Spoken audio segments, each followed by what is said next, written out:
Hello, Hello, can you hear me? I can hear you very well.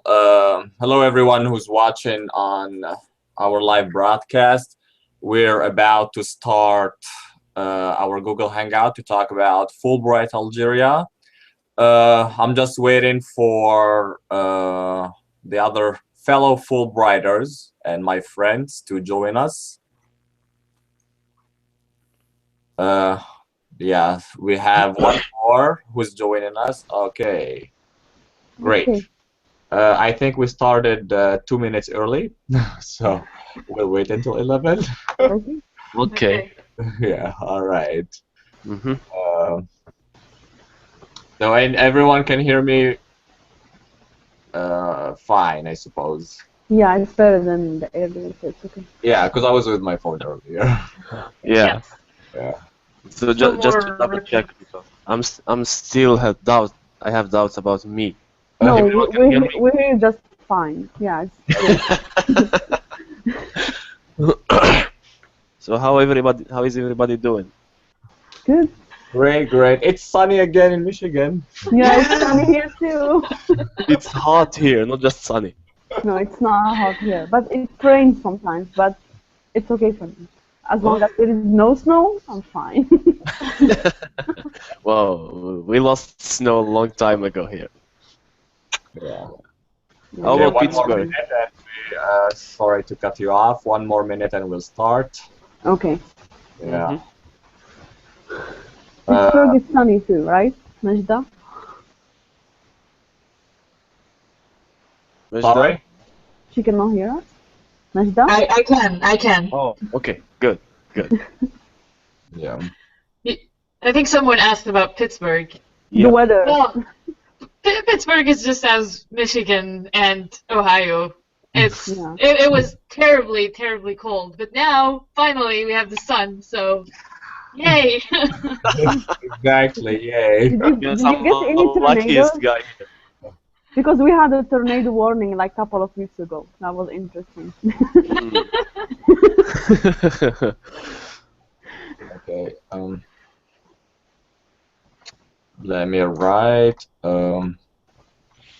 So how do we know that there is somebody listening to us? You can go to the YouTube link and see how many people are watching. And you, Okay. Okay. yeah.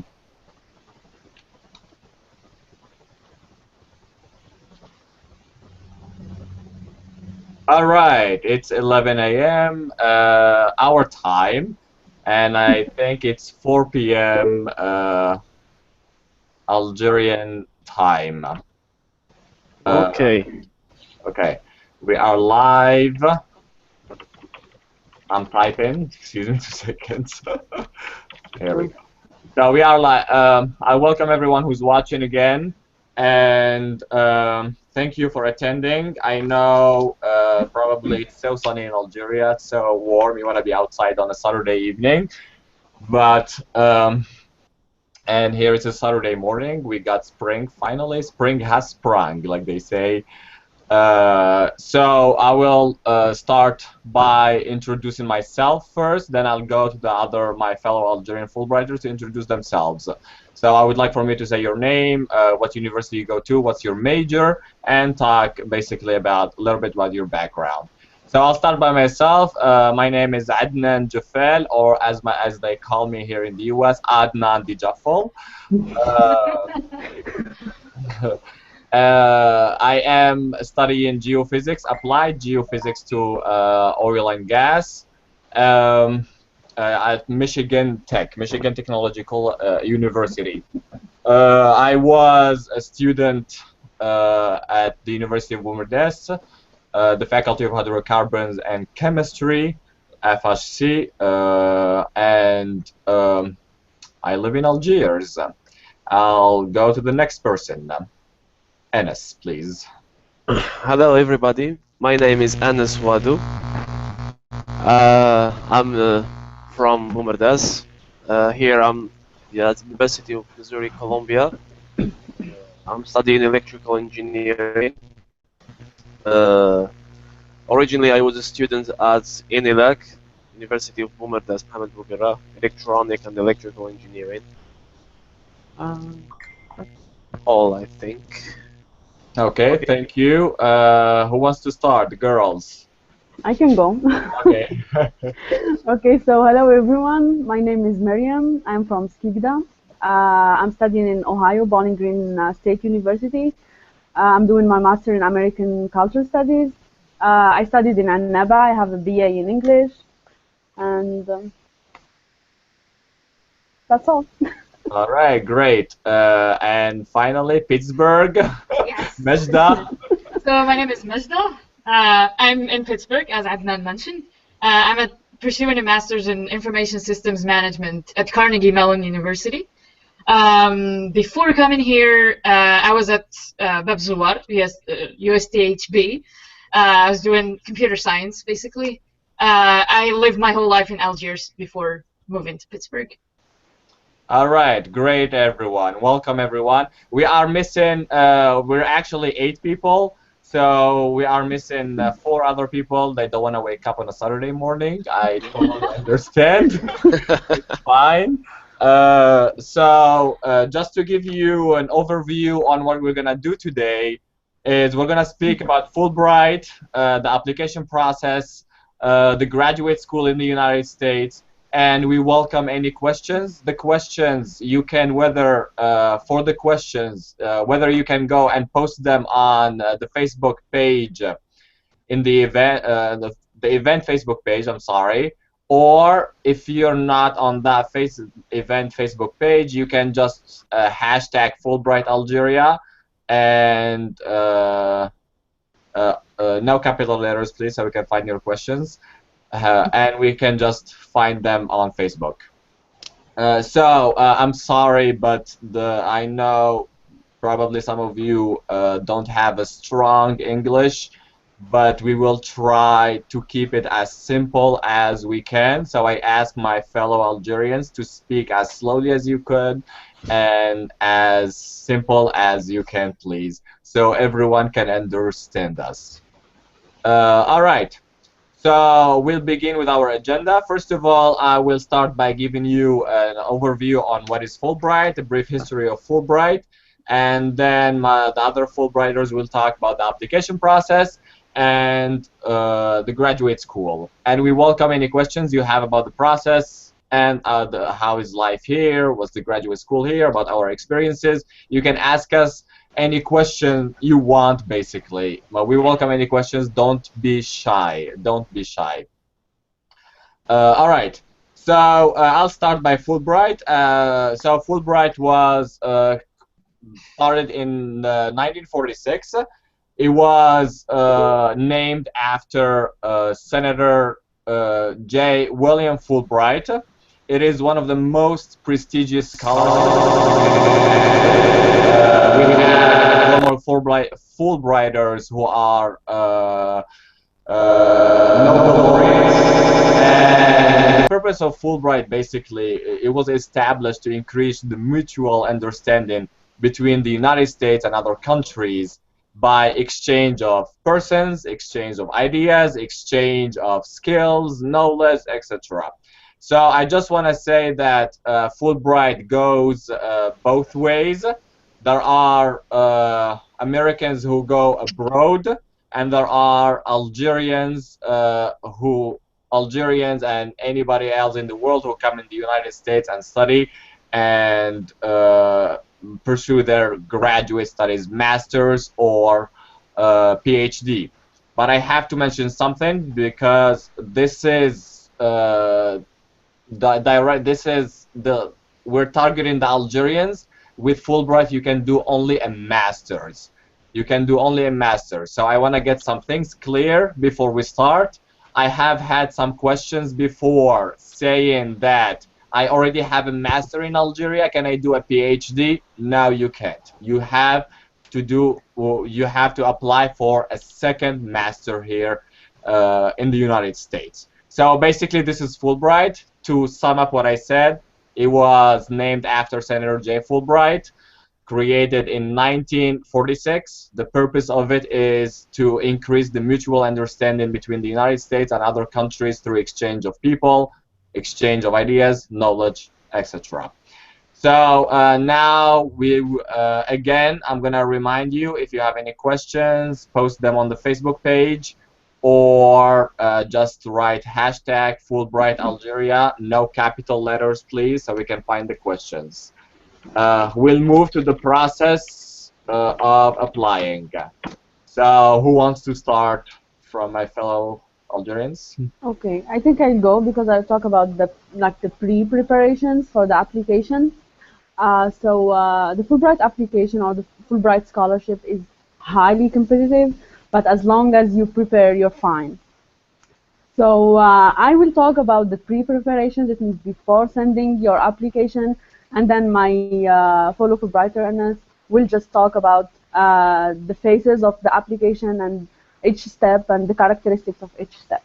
So one thing to do, or one thing I advise you to do, is to plan ahead as far as you can. So for me, for instance, I started preparing like on April, and that was like 2 months before the deadline. But you have to be smart. You have to know how much time you need, because each one have specific skills, and he knows like his level, and he know how much time he wants to prepare. So I advise you to start before the long time before the deadline. Applications to start studying for your test, for your English test, your GRE, your TOEFL test. You start translating your documents, trying to find your recommendations letters from your old teachers. If it has been a long time, you left school, or you don't have contacts, you will need to do this like earlier enough so you can have time. Start working on your essays, statement of purpose, and personal statement also as early as you can. Those are very important for the application. You need to be very careful in writing them, and you need to take time, so you will have more chances to get in. Seek help from former Fulbrighters, from those who are applying at the same time as you if you need, and ask questions as much as you can also, I would say, and make sure to not to know the deadline on, like, to visit the website, the embassy website, to know the exact deadlines. Don't miss the deadlines, and prepare for your English test. Those are very important, and you have to have high scores. Okay, I have to cut you here. There is somebody who on Facebook said that there is a problem in the sound. Okay. Let's see. I just Don't play with your microphone, please. I didn't. I lost connection and I'm back. That's all. Oh, okay, thank you. Is it better? Is it better now? The person who asked the question. The guy who commented, Ibrahim Al Khalil, if you can hear us, could you please comment? Please confirm that you can hear us correctly. I can hear you all. Or Okay, we're waiting. Okay. I think the problem is not me. The network in Algeria. Okay. Yeah, okay. Well, even for me, I lost for a second. Okay, there are some people here online. Let me see. Hold on.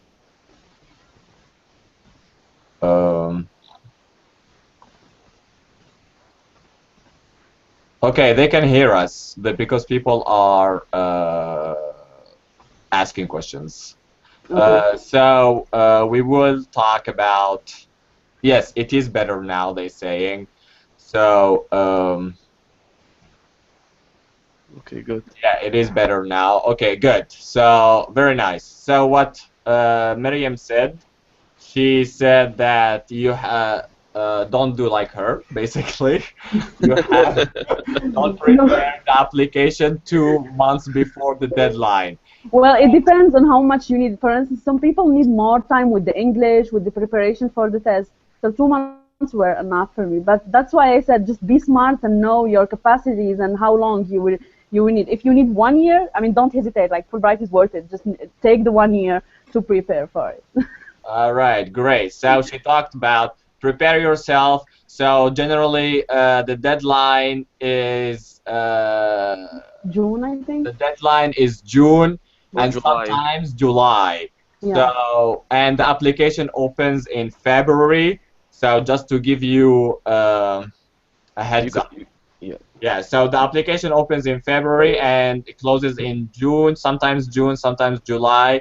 You have to always check the official website for of the U.S. Embassy in Algiers. We will give all the links by the end of the talk on the Facebook page. So don't Just worry. Adnan, I want to say something that I knew about Fulbright like 3 years ago, so I had a very good background before starting. I just don't want to I don't want people to misunderstand that it's just something simple. You really need to prepare. Exactly, yeah. As we said, it's one of the most prestigious scholarships, so you have to prepare for it. Yeah. And it's really worth it. Even a 1 year preparation, like she said, it's really Oh yeah. Yeah. worth it. So now we're going into details of the application process from our own experience, from Enes's own experience. So, Enes, you have the floor. إليك الخط. Like we Thank you. Thank you. Well, I wasn't here when Miriam was talking, but I presume that she already said something about what documents we're supposed to prepare Some for of the them. application. You did, Miriam? Yeah, I did some of them, the tests and the letter of the But I recommendation think letters. it's good to review Yeah. these, so that Yeah. people can have some sort of checklist Yeah. that they know. Good. Well, a better way to do it is we will provide at the end, just like Adnan said, a link. Usually you can just go to the website of the U.S. Embassy in Algiers. In the exchange, academic exchange, you will find a title for Fulbright with PDF downloadable files. And there you have all the documents you need, the link for the website in which you will upload all these documents. That's just like technical stuff, so we can just pass it and go to the more important things. Just like Adnan said, the application deadline is either June or July. Some like 1 month after that, around 1 month after that, the people who are pre-selected will be invited via email to have an interview at the embassy. Before I go to the interview for the application, you have to be careful with your work on applications, especially the essays. Okay, I have to cut you, Enes. Yes. So at first, please tell them what do they need to have for TOEFL, GRE, 2 essays. What are the essays, transcripts, and diploma? Explain every step, like literally every step for them, please. Okay. Yeah, thank you. Well, for the documents you need, well, I don't have all the list here, but just like Adnan mentioned, you will need your transcripts, Rulvid note, in English, translated in English. At first, you may not need to have your official transcripts, but later on, you will be asked to have an official translation of them. You will also need 3 recommendation letters from your professors. I think if there is, if you have some work experience, 1 professional recommendation is accepted. My friends here can correct me if I'm wrong. Yeah. It is? Yeah. Okay. You will need also your GRE score and your TOEFL score, and just like Miriam said, they require a lot of preparations. Yeah, and you need So also to know the dates. One clarification here for those who are not really familiar with what TOEFL or GRE are. So the TOEFL is the English exam. It's actually the language exam. It has 4 parts: the listening, speaking, writing, and reading. Mm-hmm. And it's generally easier than the GRE. Now, the GRE, being the graduate record exam or examination, contains 3 parts. One being quantitative, so that's math skills. Mostly math from high school. And then you have some texts that you will read and answer questions about. And then the final part would be essays that you have to write. Two of them? I can't remember. Yeah, 2 of them. So generally, the GRE will be a little bit more difficult than the TOEFL, but both of them are required. One thing to note, though, generally, when people go to register for GRE, they tell them the first date is in October, and people freak out because they think, oh my God, the deadline is June, and the GRE is in October. Just know that the only thing you need to include in your Fulbright application is that ticket that says that you registered for the GRE. You do not have to take the GRE until October, and you only have to take it if you're selected. If you're not selected for an interview, your GRE. I think we lost you for a second here. Okay. So to sum up what they said, so it sounds clearer to you guys. So what you need for the application is 2 essays. We will talk about them in a bit. And you need the TOEFL. The TOEFL is a test of English as a foreign language. The score that you need for Fulbright, the official score that you need for Fulbright is 92 over 120. But from our own experience, if you get from 85 to and up, you will be considered for the application. You need also a GRE, which is the Graduate Record Examination. In Algeria, it's only 3 dates that you can take that exam, but don't worry about it. As Majda said, you just need to register for the exam. And you need transcripts. And I have a question here that said, transcripts, what about our grades? So they know the system in Algeria. They know even if you get to Venture 20 over 20, they will give you 10 over 20. So don't worry about that. They know our system. They know that if you get 12 as a final grade, la moyenne 12, so they know you're good. Yeah. So there is one thing I asked during my application about this. I asked this question exactly, and the assistant at the embassy, Nadia, told me that when they do the application, there is a document submitted to explain our system compared to the American system, so that they understand what Adnan said, what 12 over 20 means in Algeria. It's not the same as here in the US. 12 over 20 is a failure. But in Algeria, 12 over 20 makes you a really good student. And also, if I can add to that, I think one important thing to keep in mind regarding grades is that if you don't have excellent grades in university in Algeria, you can focus on your GRE and get a really good score in the GRE and the TOEFL, and this will compensate. So don't. I mean, for an American university, a GRE score means a lot more than some grade from exactly. that they do not understand. So if you have that, not so good grades, just go ahead and focus on your GRE. Okay. We lost Majda again, but oh really? Yeah. So guys, they said try not to move. You're back, like you're. That's strange. They said do not move a lot, so because it buffers a lot in Algeria, so don't move a lot. Try to stay still. I know it's hard. I apologize. It's fine. It's okay. So somebody asked, how did you prepare for the GRE? So I'm gonna answer this question, and everyone can answer too. Well, I went to the IRC, which is in the embassy.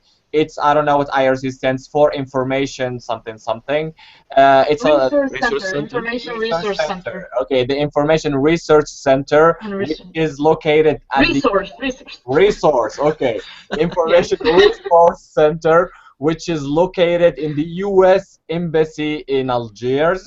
You can get the GRE books from there, and if you have family members who live abroad in Europe, they can buy you the books to prepare for it, and also there are some open source GRE lot. books online that you can find online. So you can anything basically. Basically, for the GRE, I think the idea is not just having resources, is to take a lot of time, especially for the GRE to prepare. It takes a lot of time. Regardless if you're good or bad at English, you still have to prepare for the test. And just to know that this GRE is even required for American students here in the US. They are required to take the GRE to get into grad school. So it's not like only for us, everybody has to take the test.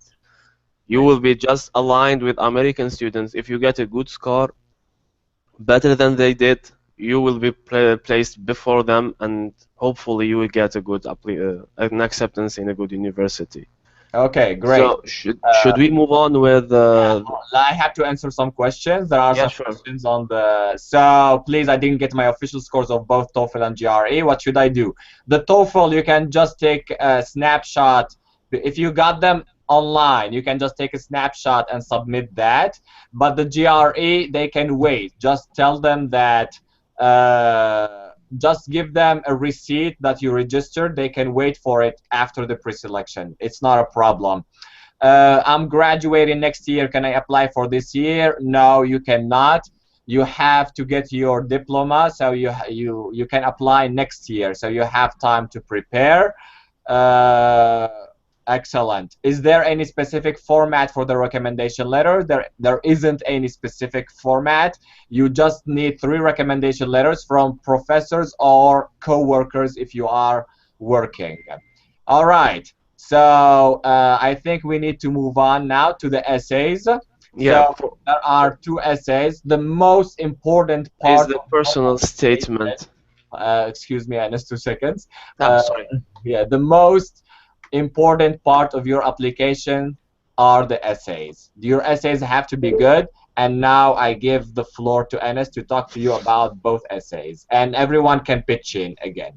Okay. For the essays, we have 2 essays, and just like Adnan said, they are the most important part of your application. The 2 essays are the personal statement and the study objectives. I think for the study objectives, usually that's not that difficult of an essay to write. You would have to mention your study objectives, both in terms of like technical stuff, what you want to do here in the US, what field you want to go for, why do you want to go with this field, what's your future, and also how can this apply back into Algeria, because you have to know that the purpose of this scholarship is to go to the US, learn, get knowledge, get to know everything, and then come back to Algeria and contribute to your country. There is, I think, maybe it will be mentioned later, there is a 2 years home residency requirement for us. Don't talk about that now. Yeah, we'll talk about it later. I know everybody will run right now. Yeah, just about the essays. Yes, sorry.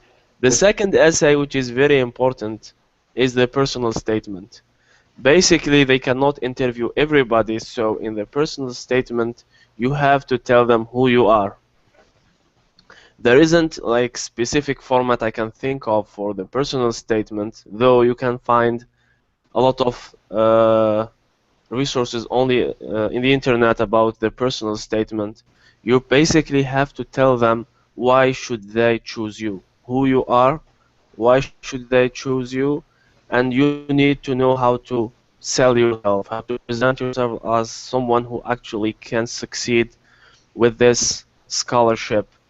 I had many people asking me, what should I write? A question that I asked before when I was doing the application. All what I can tell you is there isn't a specific way to write it. You can find a lot of examples on the internet, but you have to write your own for yourself. You can get people helping you with the language, but you have to write it. Maybe this is more like a personal experience, so I would like the other guys to contribute in this matter specifically. Anyone who wants to add more for the personal statement, please? I'll add something. So the personal statement is basically to let the panel, the judges, to let them know about who you are as a student and as a person. So you need to write a clear description of your accomplishments, leadership roles, and achievements, etc., and your goals in life, and why do you want to pursue further studies in the United States. And there is something that is very important, in my opinion, that you need to add, which is your ability to live in a different culture.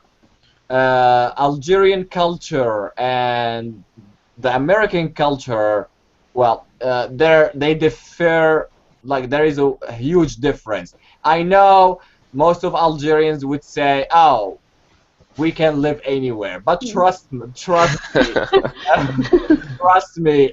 We got here, we said the same things, and we got like, and we were shocked about certain things here. So demonstrating your ability to live in a different culture, you should mention that in your statement. It's very important. So to sum up, the personal statement is let the judges to know you as a person, as a student, and you write a detailed description of your accomplishments, leadership roles, achievements, and include your goals in life, and include any examples you have to demonstrate your ability to live with foreigners.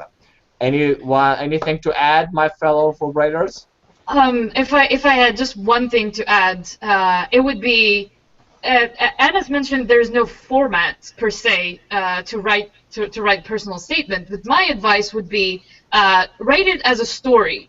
If you can tell your life as a story from where you came from high school to through university and why you got interested in your field, why you want to do these studies, if you can take the panel through the story of your life, basically, I think it would be way more interesting to them than just a list of facts. Here's what I did. Here's what I experienced. Really try to take them through the journey of your life, basically. Yeah, that's a good point. Yeah. Yeah, I just wanna not add, but just put more emphasis on 3 points. I totally agree with Majda about the story. That's very important, and it's very personal. Like this essay is really a personal experience. But I advise to read like more samples. Read a lot of samples before you start writing. But when you start writing, make it really personal. That's how it will go through. I would say. Yep. All right, excellent. I hope if you have any questions about the essays, please on the Facebook page again, or hashtag Fulbright Algeria, no capital letters. And now we move to the second excuse essay. me. Yes. Can I just? I thought we were going to mention the second essay in more details first. Can I just add one Yeah, sure, remark? sure. Of course. So in the study objectives essay, what I found to be very useful is to be as specific as you can be about what those objectives are. If you can go, through universities' websites and see what kind of programs they have, and what in your field, you can get very specific in what it is you want. And the more specific you get and write in your study objective essay, the better it will be, because you will show that you really know what you want. You don't just want, okay, I want to do something in computer science. No, you want artificial intelligence, or you want this particular field within artificial intelligence, for example. So be as specific as you can, and if that helps, go to American universities' websites and check what kind of programs they have, so that you can, again, be specific. Yeah, exactly. Actually, we were talking about it in more details. Oh, I'm sorry. It's fine. Yeah, I just want to say the essays are really a very important part of the application. So if you have any questions, please ask, because I would say they are one of the most important Yeah, I agree. parts But of the application. Yeah. So to add to, like Majda said, be very specific. Do not mention any universities in your study objective. Do not say, I want to study Yes. law at Harvard. No, don't say that. I just want to study law. Okay. Yeah. Just the field, just the field. Be specific in the field, not the Yeah. university. Yeah. Yeah. That's So, It would be a good idea if you go and check what kind of field, because for me, for instance, when like the American studies, we don't have that field in Algeria. So it was beneficial for me to go and see what kind of masters that they have, what's the name of the field. So try to check this before you write also. Yeah. For the Yeah. technical side of it, you can just uh, go and see the labs, the research labs they have at each university, the professors working, their work progress. Probably you will not understand anything, but you will get an idea about what they are doing. Yeah. So to sum up what they say, be very specific about what you want to study. They want to know what are you what do you want to study as a person. Don't worry. Most of people say that, oh, Fulbright is only for English majors. Oh, Fulbright, yeah, n- not true. Not true to say like in this group talking to you, three of us are technical and just one. We're missing Raja. She is also studying American studies. Yeah, I'm talking about this group who's talking here. Yeah, so you have me, I'm studying geophysics, which is earth science, and you have Anna studying electrical engineering, and we have our smart Majda studying, what do you study again? I don't remember. Computer science. Information systems. Computer Information. science, information systems. Yeah. And they also mentioned look at universities. I want to say something here. I get a lot of questions. Oh, I saw the ranking, and the university I wanted to go to is ranked number 200. It doesn't matter. Yeah. Well, Believe me, it doesn't matter. well, in select, we'll talk about which university you're looking at after the interview selection, because there that's is some another- like yeah. important details to keep in mind, other than the university itself. Okay, so we'll talk about that later. And then there is one question about the recommendations letter. I don't know if you answered because I was off for a second. Is there a specific form? There will be a form on the Already website. answered. Ah, okay. Sorry about that. Yeah, we You're did. fine. You're fine. So just write your ask your professors, your coworkers, your managers to give you a recommendation letter. They sign it. In Algeria, it has to be stamped. I'm sorry, by the university. I'm sorry. I know the procedure. So yeah. So basically, this is it. Study objectives. Be very specific what you want to study. Talk about. Also, I want to add something. Talk about your background in the field. I'll give you an example. Like for me, I'm gonna talk about myself here for a little bit. I know. So in my essay, I said I want to study geophysics applied to oil and gas, and I gave reasons. I gave my background, what makes me a good fit for that. I studied in the Faculty of Hydrocarbons. I did internships in Algeria. So I want you to talk about your qualifications that lead you to that major. If you're changing a major, for example, let's say I'm studying geophysics and I want to go do management. Explain why. Why do you want to change? How will that help your career? Explain as much as you can, but there is something I have to add here. Do not exceed 1 page for each essay. A page and a half would be good. Yeah. Yeah, maximum page and a half, but preferably 1 page for each essay. So if you have any questions, please add. One small detail regarding the technical side of writing an essay. You will be asked in the website to leave space at the top of the page, because there will be like I don't know, it's They will automatically. know that later. They will know that once Yeah, they. because I mean, you always I did that in my first application, and it will be mixed with the writing, which is not good thing. Yeah. Then make sure to do that in every page. So like you leave like 3-4 lines for that content. I don't know how to say it in English. The header. Header. Thanks. Yeah. Yeah. Very good. Okay. So I think this is the application form basically. Hold on, I think I have a question here. Recommendation letter must be written in English by a teacher. Yes, Yes. they have to be in English. If they're not in English, go translate them in. If they're not in English, if the teacher is like, I'm going to write in French or Arabic, take them to a Bureau of Translation, official Bureau of Translation. They will accept that too. Mm-hmm. Yeah. Raja is joining us. Yeah. Hey Okay. guys, Gmail account. Okay, I'll add her. I will add you, Raja. Okay, one more Fulbrighters. See? Miriam, your call is answered. Actually, she's texting me, and yeah, well, we're missing Salma, but it's okay. So It's Salma will make things even. So. I yeah. just have two questions that were sent to me via Facebook messages. Okay.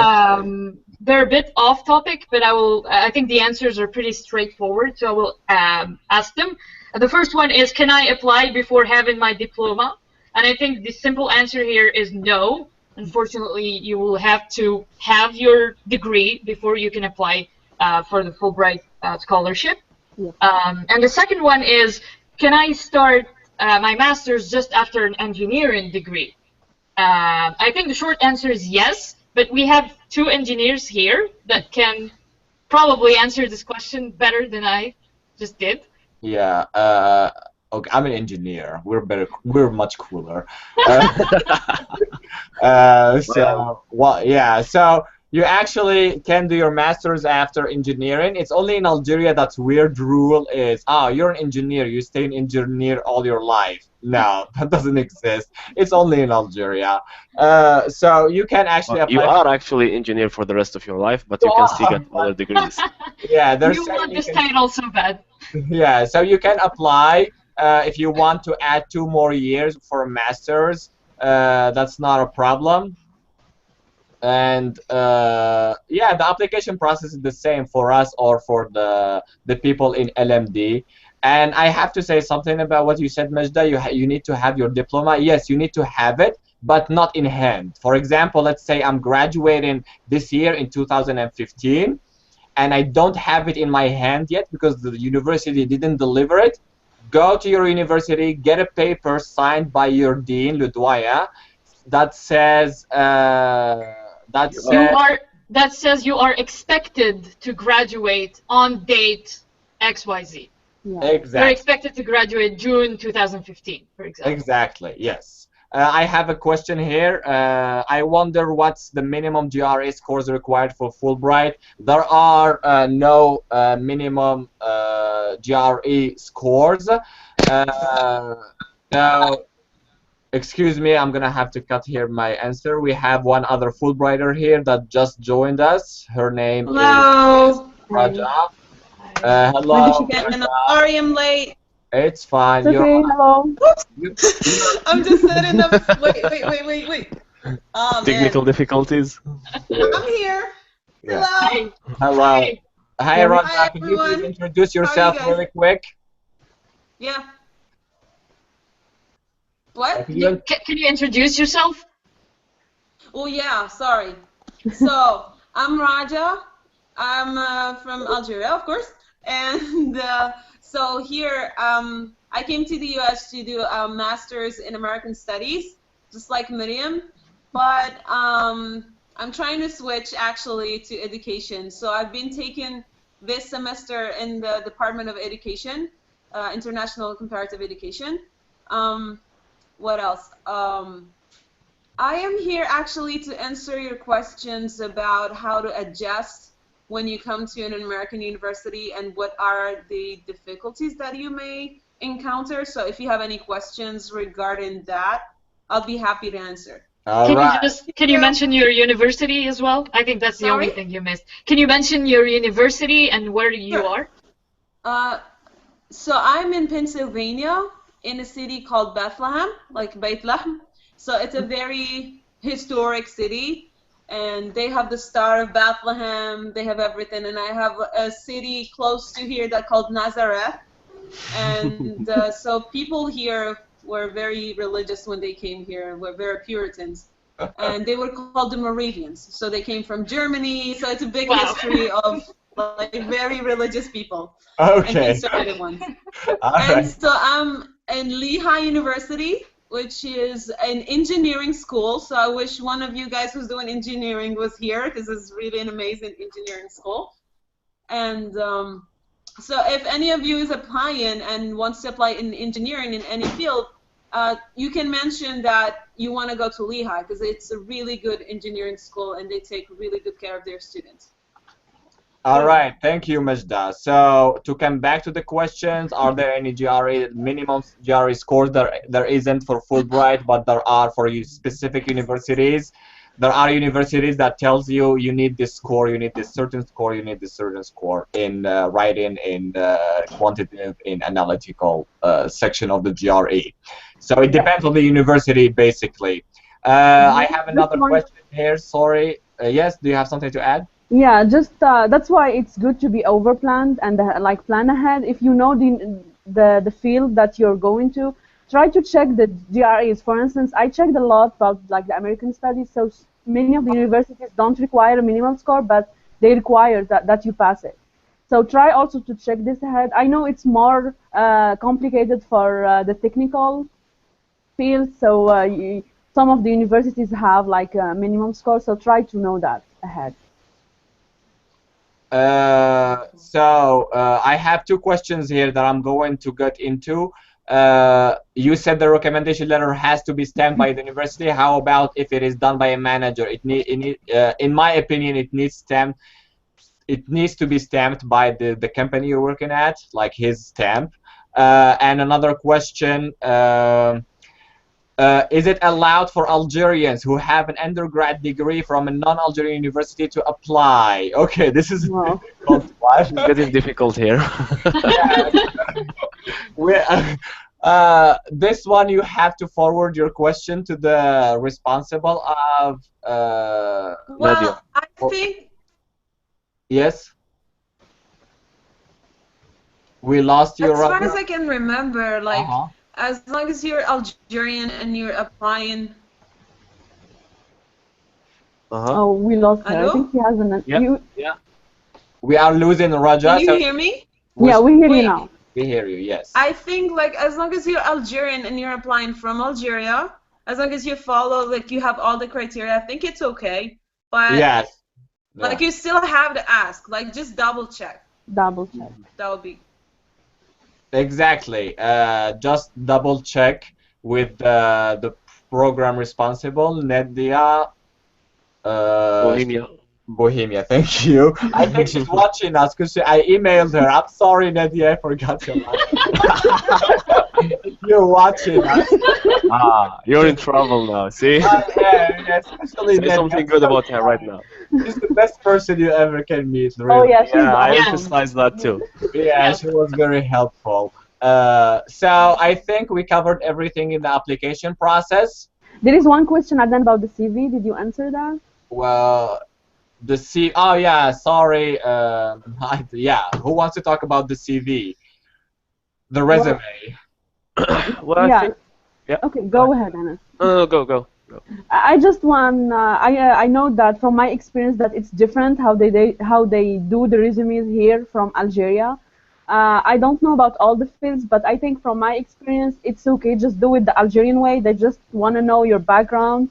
It will be fine. But you can add anything, guys, if you think or correct me if I'm wrong. Yeah, there is an option for you to, in addition to the required documents, if there is anything you think that may help your application, you can add any documents you think helpful, like some internship, some internship thing, or some program you joined where they provide you with certificate.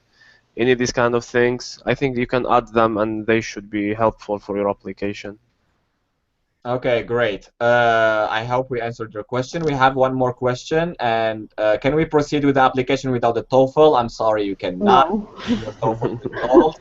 This is how they know you actually know English. Yeah. Yeah. So you need. Well, can I answer this? Of course. Sure. Yeah.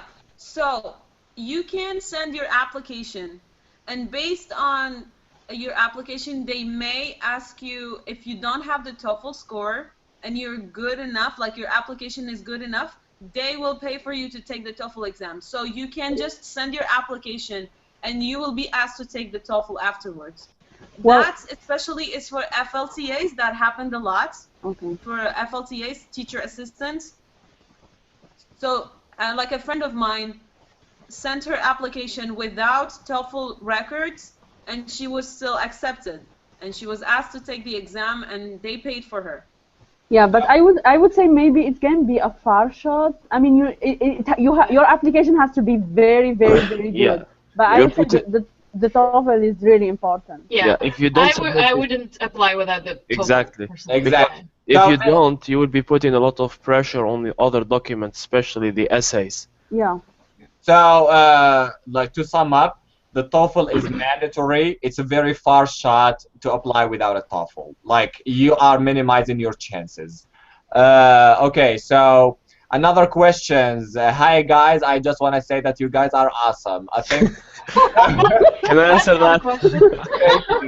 My question is, I'm graduating in manufacturing engineering in University of Tlemcen this year, and I want to migrate to computer science. Will it be possible? Yes, it will be possible. It just you have to explain why do you want to switch, but it is possible to switch.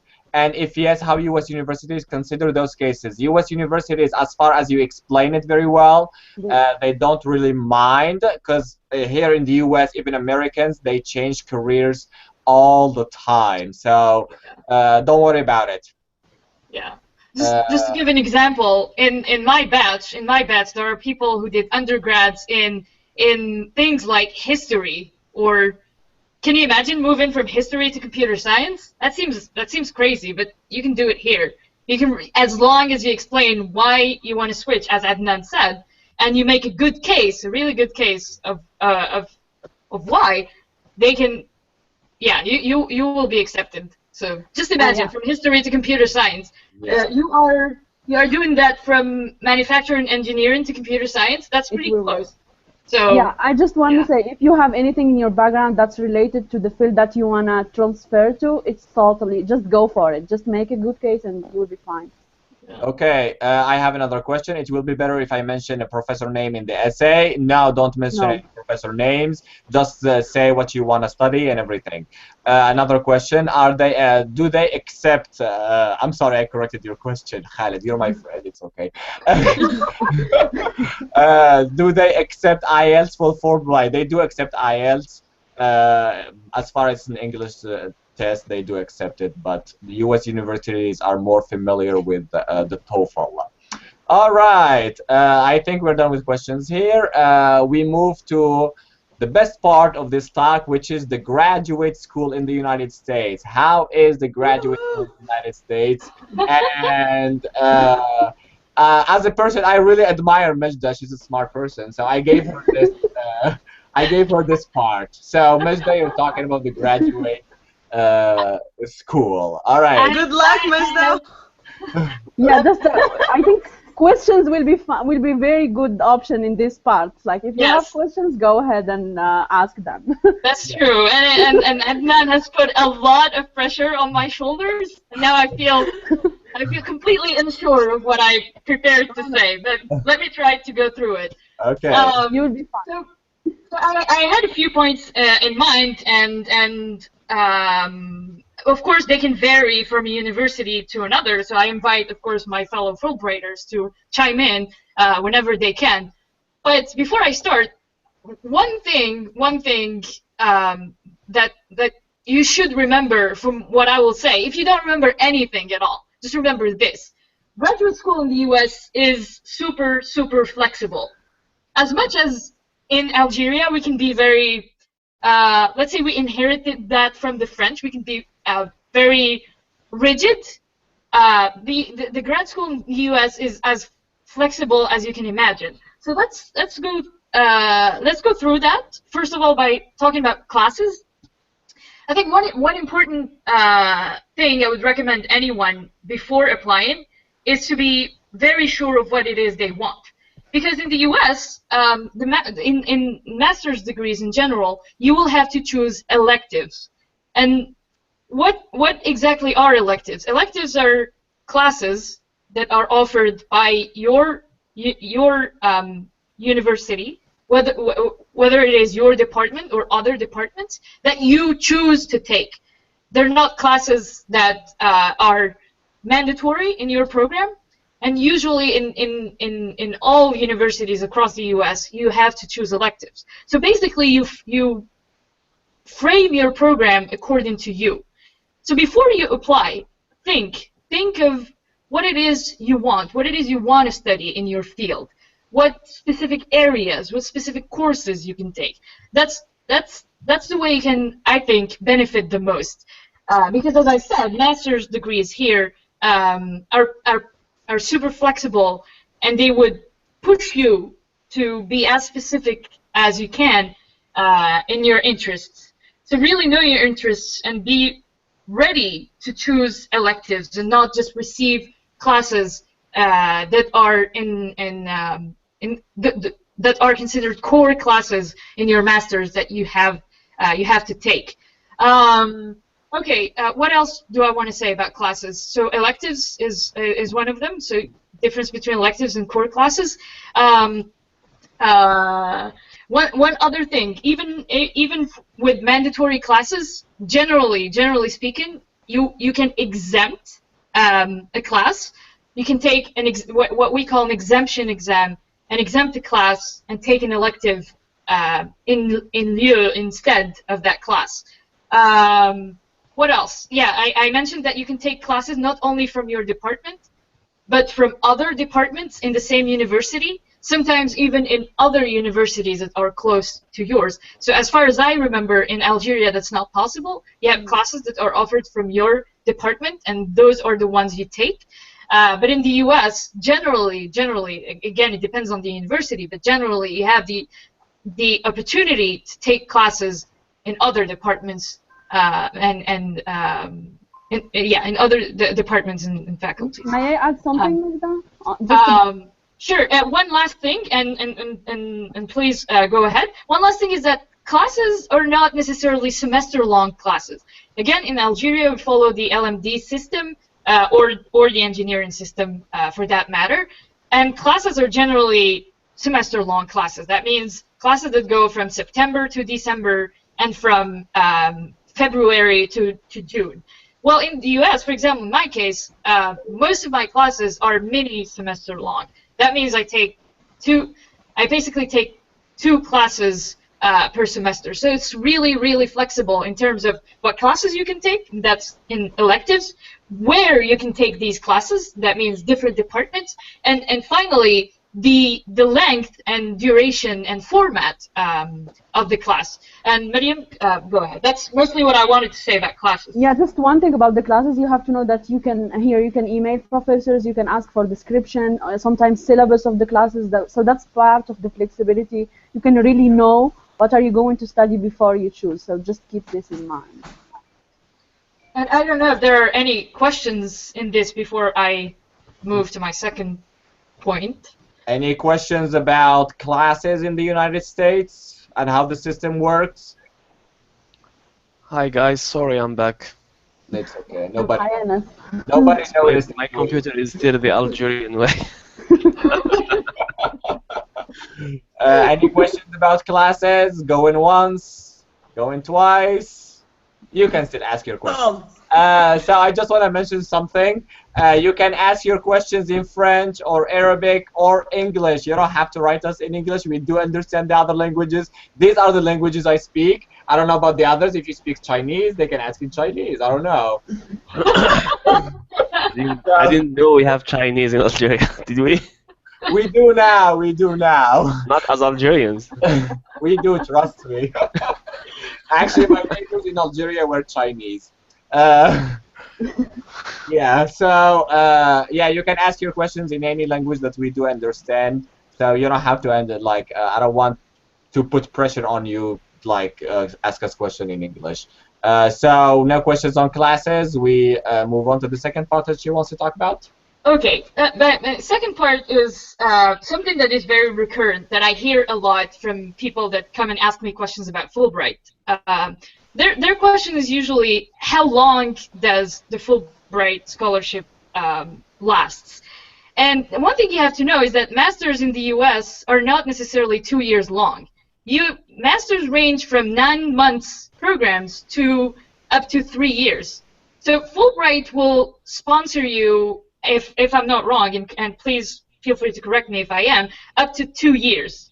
But if your master's is 9 months and it's is considered an accelerated master's, Fulbright will fund you for the duration of your program. So if your program is 9 months, they will fund you for 9 months. If your program is 2 years, they will fund you for 2 years.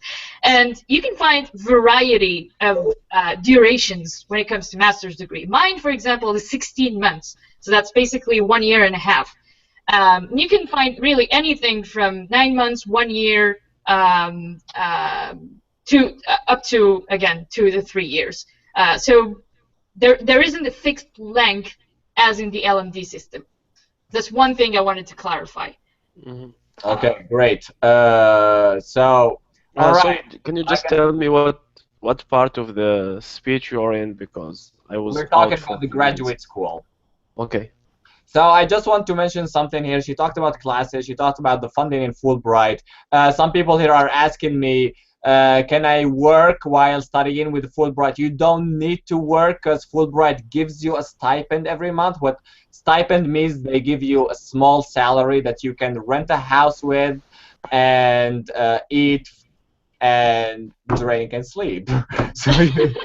So you don't have to worry about that, about working at the same time while studying. And actually you're not allowed to. You're allowed to up to 20 hours. You're allowed exactly. to up to 20 hours.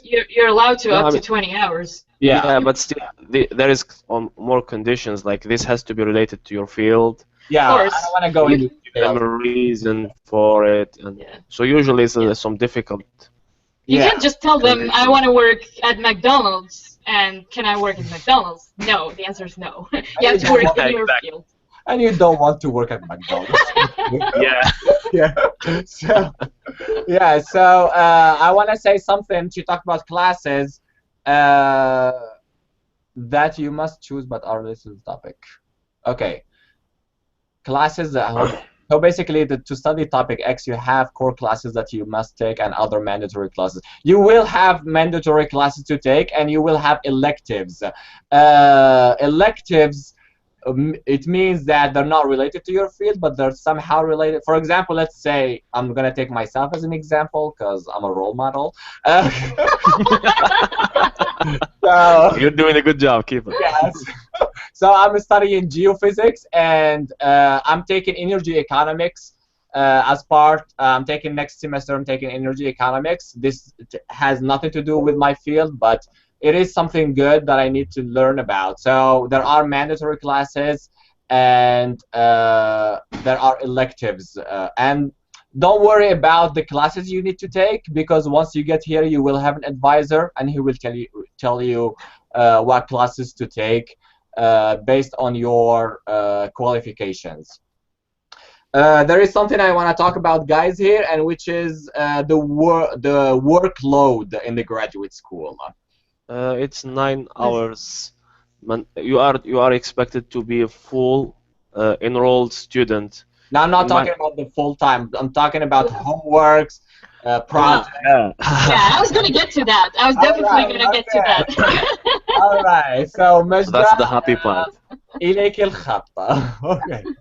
Go easy on them, please.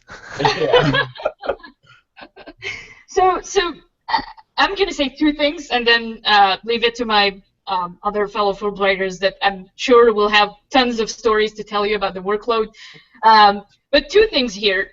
One thing that I noticed that is, irregardless of your field, irregardless of your field, whether technical or non-technical, you will be asked to do a lot of readings.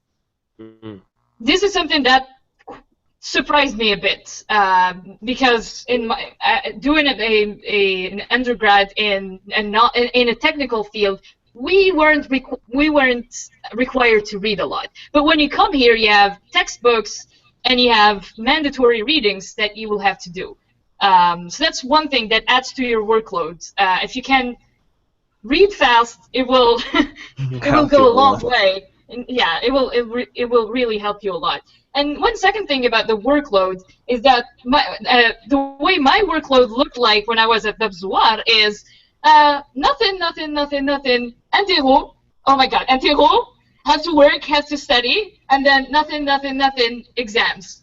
Examen, etc.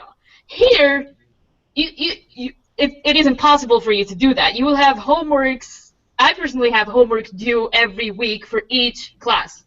Besides homeworks, you will have projects that you will need generally to complete in groups, and these will follow you throughout the semester. You can't just, wait for a quiz or a test to just happen.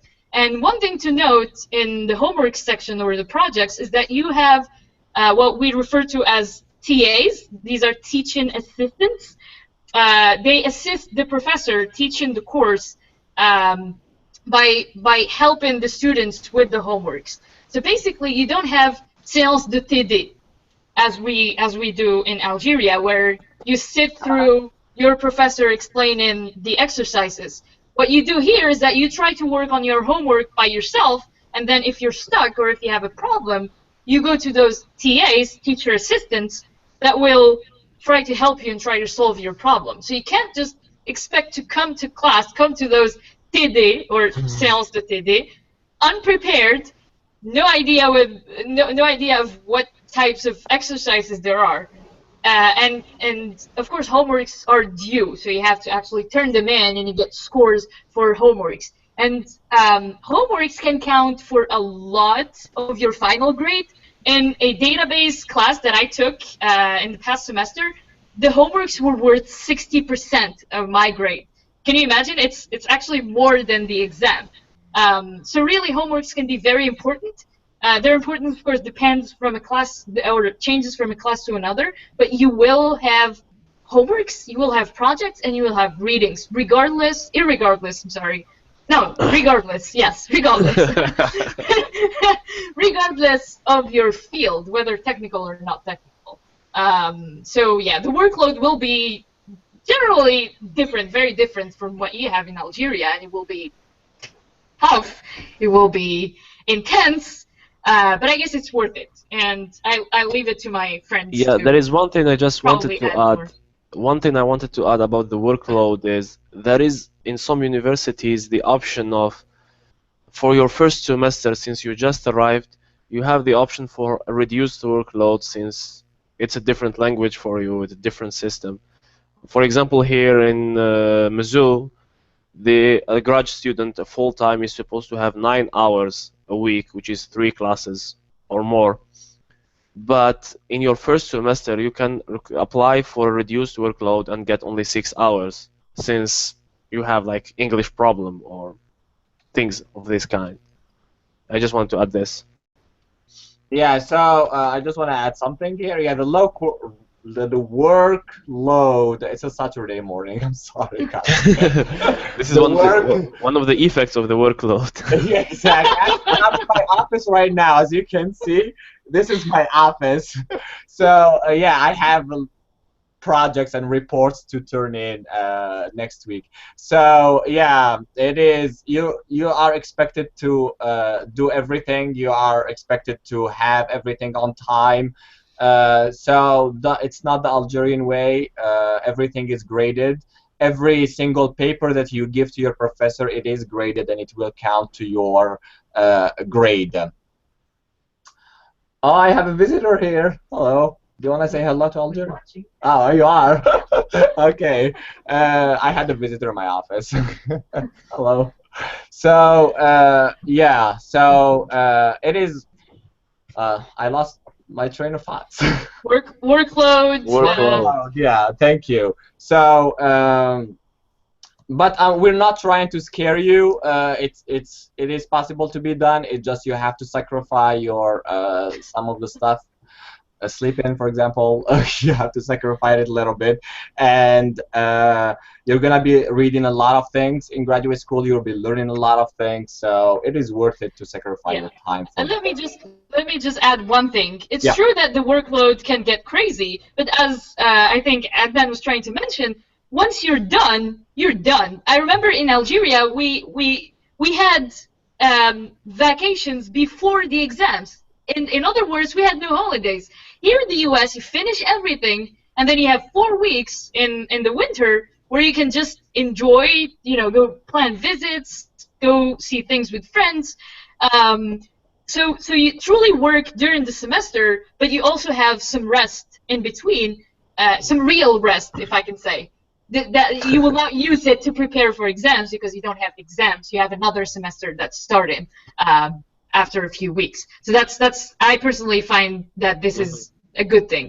It is, yeah. Yeah, that is What also he's trying to say here that the 2 semesters are separated by 3 weeks break. It means the spring, the fall semester. It means from September to December, end of the semester, then 3 weeks break, and then you start the spring semester until we're actually going to finish in 2 weeks by the end of April, and we're done until the fall. Right. there is one thing about the workload too. I mean, it's really crazy, but you will be surprised. Everyone will be surprised by himself how he actually can manage to finish things. I'm talking about myself. One of the things I was worried about is how am I supposed to finish homeworks? But you finish them, and you actually will be very happy with that. Yeah.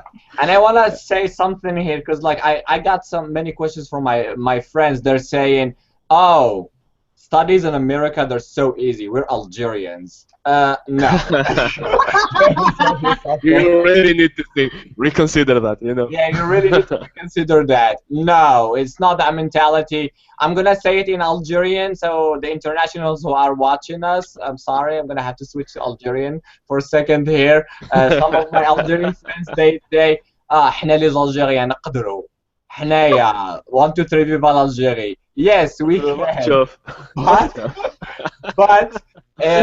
But you need to put the effort in. You cannot just like sit around and expect the grade. That doesn't exist. Like we hear many stories even from our professors in Algeria saying that, yeah, Algerians, they go to American universities and they just sit and they get the best grade.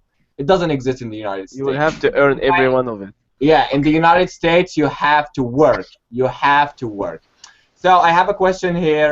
In summer, what do you do? So in the summer, where you choose, you want to do your research, you start working on your thesis, or you do an internship. And I was actually gonna talk a little bit more about that. Okay. So again, in terms of flexibility, one thing that is different in the US from what we have in Algeria is that not all programs have final thesis, not all programs require an internship, not all programs have capstones. So in Algeria, when you finish your master's degree, usually you have 6 months to complete a thesis, and that's the completion of your program. Here in the US, it really depends on what kind of program you're taking. Sometimes you don't have a mandatory thesis, but you have a mandatory internship. So internship is stage that you will have to do during the summer. In some other masters, you will have, as Adnan said, to do research, so to submit a paper, to write a thesis. And in some others, you would have capstone projects. So capstone projects would be group projects, working with a how do you call that? A partner of the university. So you will take on a project from a partner from the private or public sector, and you will work on it as your final project in your last semester, if you will. So it's really different. Don't expect a thesis in every program, and don't be surprised if you see that your program does not have one, because it really depends. Yep. All right. That's what I wanted Anything to say. to add, the others? Well, I think she said everything. All right, great. We do not scare them too much. Yeah. Now, do you have any other part you want to talk about, Majda? Yes. Okay, capstone. Maybe you want to explain what capstones are for them. Or did you just do it? I believe so. So capstone projects are group projects that you work on with a partner of the university, generally speaking, or with a professor at the university that's working also with a partner. So partners can be companies, so private companies. They can also be the public sector. So the city, for example, here, the city of Pittsburgh as a partner, or any kind of public institution, if you will. So they're different from what we do back home, in the fact that they're group-based. So you'll have a group of people, and you generally have that partner. You do not just get a subject from a professor and work on it, as we usually do for our PFE, projet de fin d'études. Okay. Last thing that I wanted to say is regarding the network. A network in two ways. First of all, the network of the university. Personally, as far as I can remember, in Algeria, when I was at Tabzouar, it was basically a dual thing. You had students and you had professors and teachers. In the US, you would find alumni associations. So these are associations of previous students that will come and visit and hold events, and you can ask them questions. So that's one thing. You also have other parts of your networks, and these include, for example, a career services. So this is a service that's offered to you by the university that would advise you in terms of careers, in terms of internships, in terms of your prospects after you get your master's. You can have things ranging from computing services that help you with your computing needs. So there are all those components of the network of the university that come into place, if you will. And for example, at my university, we had meetings with the dean, the dean of our school, at least once a semester, where you get to meet and sit with the dean and discuss and suggest things and ask questions and see and say, I don't like that, or this is broken, let's fix it. So really, you don't interact. The interaction is not only between the professors and the students, but it's also between all those parts. The alumni associations, and again, alumni are previous students that graduated from this department or this university. You have clubs that organize activities, that hold workshops, and it's an important, very important part of graduate school is those clubs and those extracurricular activities. So you'll learn a lot by joining those. You also have, as I previously mentioned, career services, advising in multiple parts. Adnan mentioned previously that you're assigned an advisor, and your advisor will guide you through the course's catalog. He or she will tell you, okay, this is what the students that are in the same program as you usually take as classes.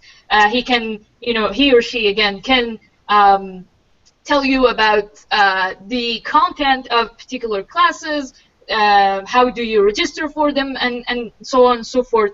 So you have your advisor, you have clubs, you have alumni, you have career services, you have all those parts of the network that come into play. And my advice would be would be to really take advantage of those, because these are things that you do not find back home. And these are things you should not miss out on once you're here. If you have the career services, go to them and show them your resume and tell them they will guide you through and help you write this resume and correct it if there's anything wrong with it. If you have to write a cover letter, the career services is also here to help you, and it will correct it. It will read it again for you. You know, you can ask them all types of questions. So really, really, really take advantage of these differences and take advantage of this network that the university offers you, basically. Everyone is accessible, I would say. Plus, yeah, I agree. I agree with that. Professors and all other parts are really accessible. And one last point: universities generally also have partners.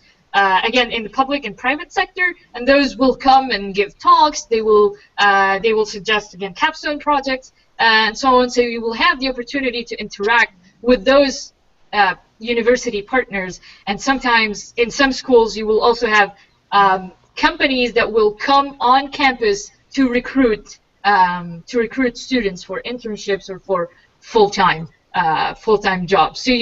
So just the reason that I listed all of these is just to tell you, take advantage of all these, and because it's really, really different from what you have, from the type of network that you have in Algeria, where it's mostly just, you know, your students and teachers and maybe some clubs that are somewhat active in your university. Yeah, thank you, Majda. Very good points here. I'm gonna have to go off topic for a second because people are asking too many questions.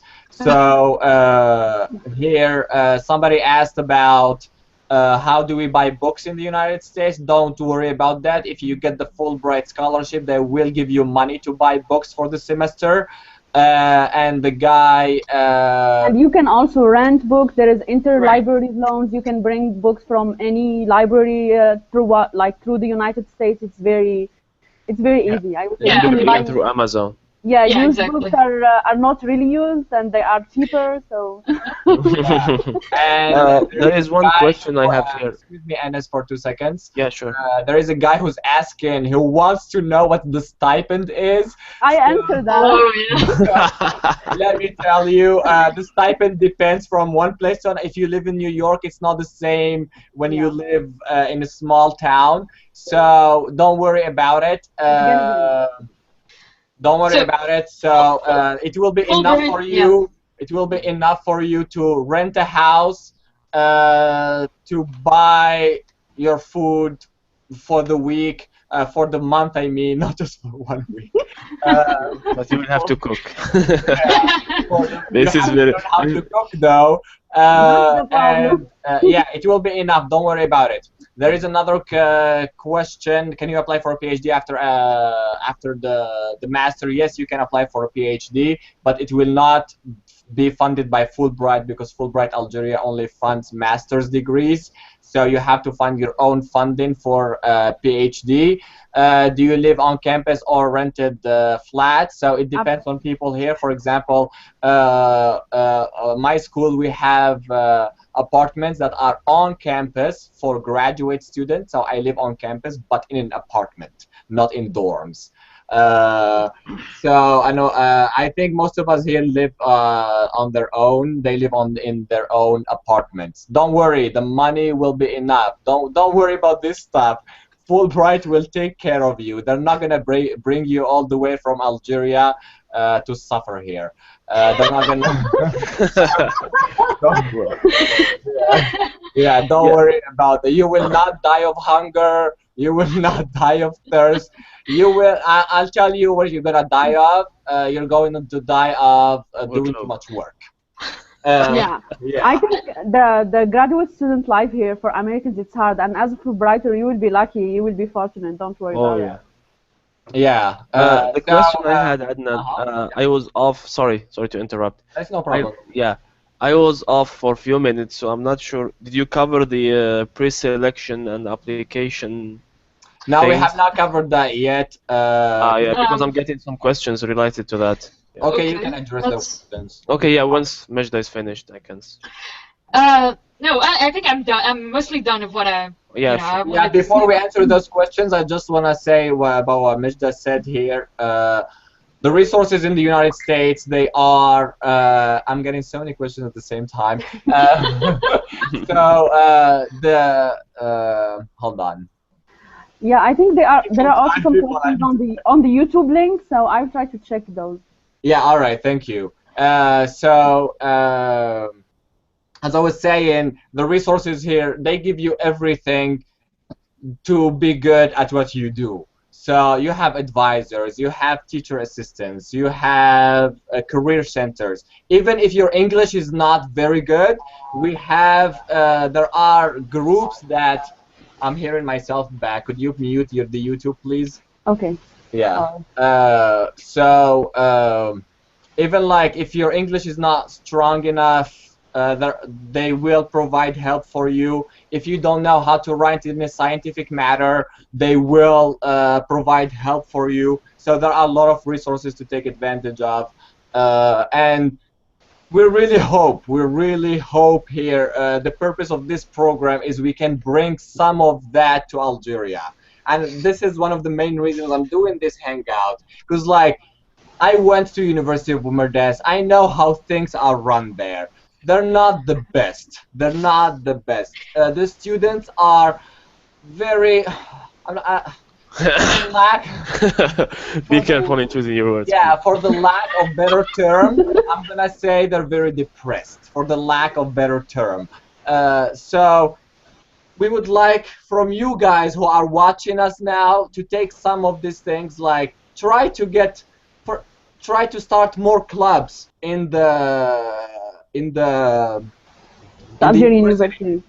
Try to engage professors, break that, like our advisors here, our professors here, we call them by their first names. Literally, we call them by first names. And they insist on that. And they insist on that, yeah. So I want you to try to break that wall between the students and professors. I know it's hard.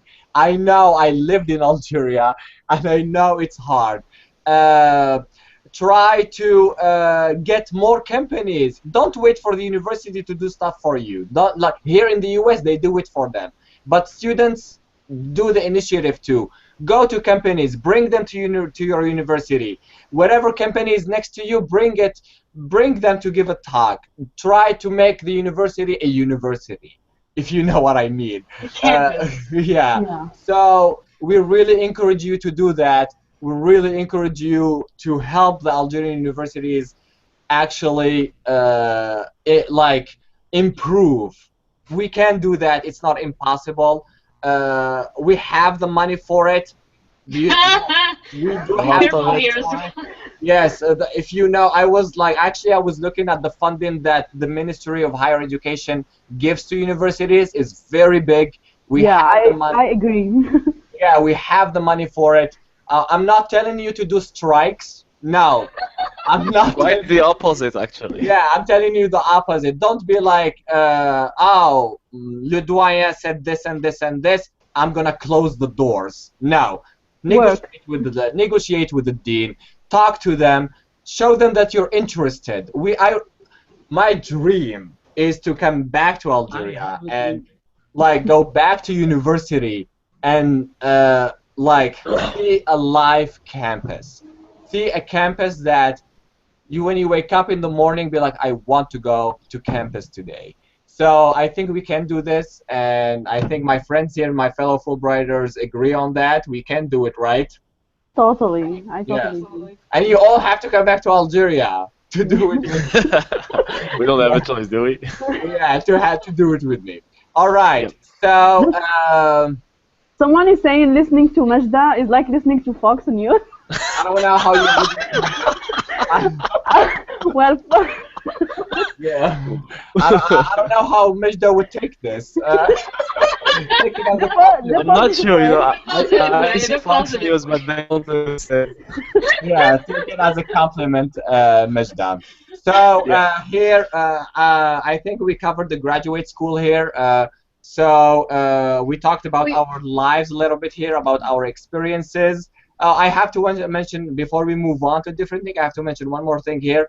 Most of people say it's hard to make friends with Americans. That's not true. Yes, you can make friends easily with Americans as far as you're outgoing and you like to... that depends, actually. Yeah. All right. On the person himself, how much he wants to get involved with Americans in the first place. Yeah. And you can... But people are kind overall. Yeah, yeah, it is. That is a fact, actually. Yeah. Yeah. So, just before we move on, I have one question through messages. Someone is asking, is there Fulbright program in the medical field? I believe the answer is no, but maybe some of you here. No, it's the answer is clearly no. mentioned that Studying medicine in the United States is very expensive. Fulbright doesn't have the budget for it, so definitely not Fulbright Algeria. yeah, not Fulbright Algeria at And least. then someone is asking you, how can we improve, like more I would say suggestions of what can students do in Algeria, and they are asking you like specifically. They use your name. I think Okay. we should try to cover the original points of the agenda, and then we can move to all these questions. Well, we can address them now since they're asking. Yeah, because I have some questions related to subjects that we haven't covered yet. So I'm confused whether should I answer the questions or should we like cover the subject in general and they would have their answers. Now we covered the subject in general, then they will have the No, answer. I mean I asked about the interview, pre-selection, and application process. Yeah, we're getting there, Enes. Hold your horses. Questions are piling up here, you know. We're getting there. So Raja is out again? So there is I a think question about the rank of the university that we want to apply for. we will get there. We'll get there. Give us time. Yep. We will get there. So how do you improve? Start clubs. Make the clubs like active. I know we have clubs in every university. Make the clubs active. Get the students involved. This is how you bond with your fellow students, with your peers. How do you break the wall with teachers? Invite them to your events. When you do an event, invite them. Talk to them. Don't ask them about school all the time. How's your life? How's your kids? Oh, Be careful no, with not so fast. Let's say yeah, take it one step step by at a time. step. It's gonna be hard.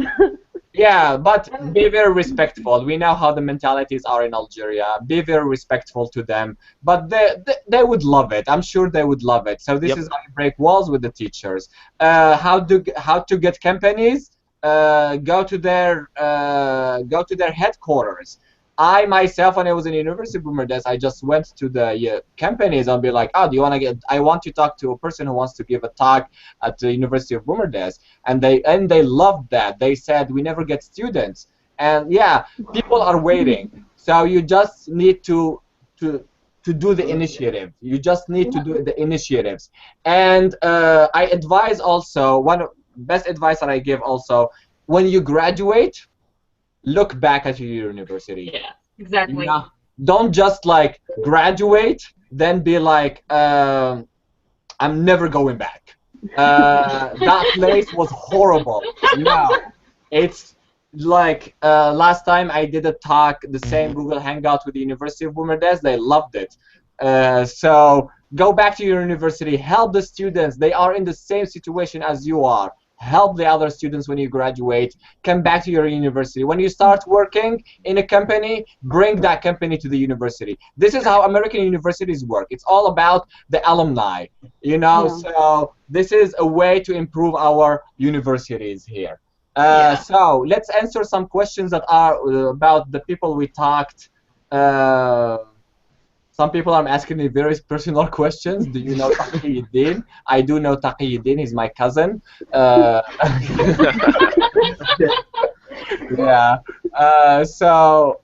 Okay. Let's see here. How many students from Algeria will be accepted for Fulbright?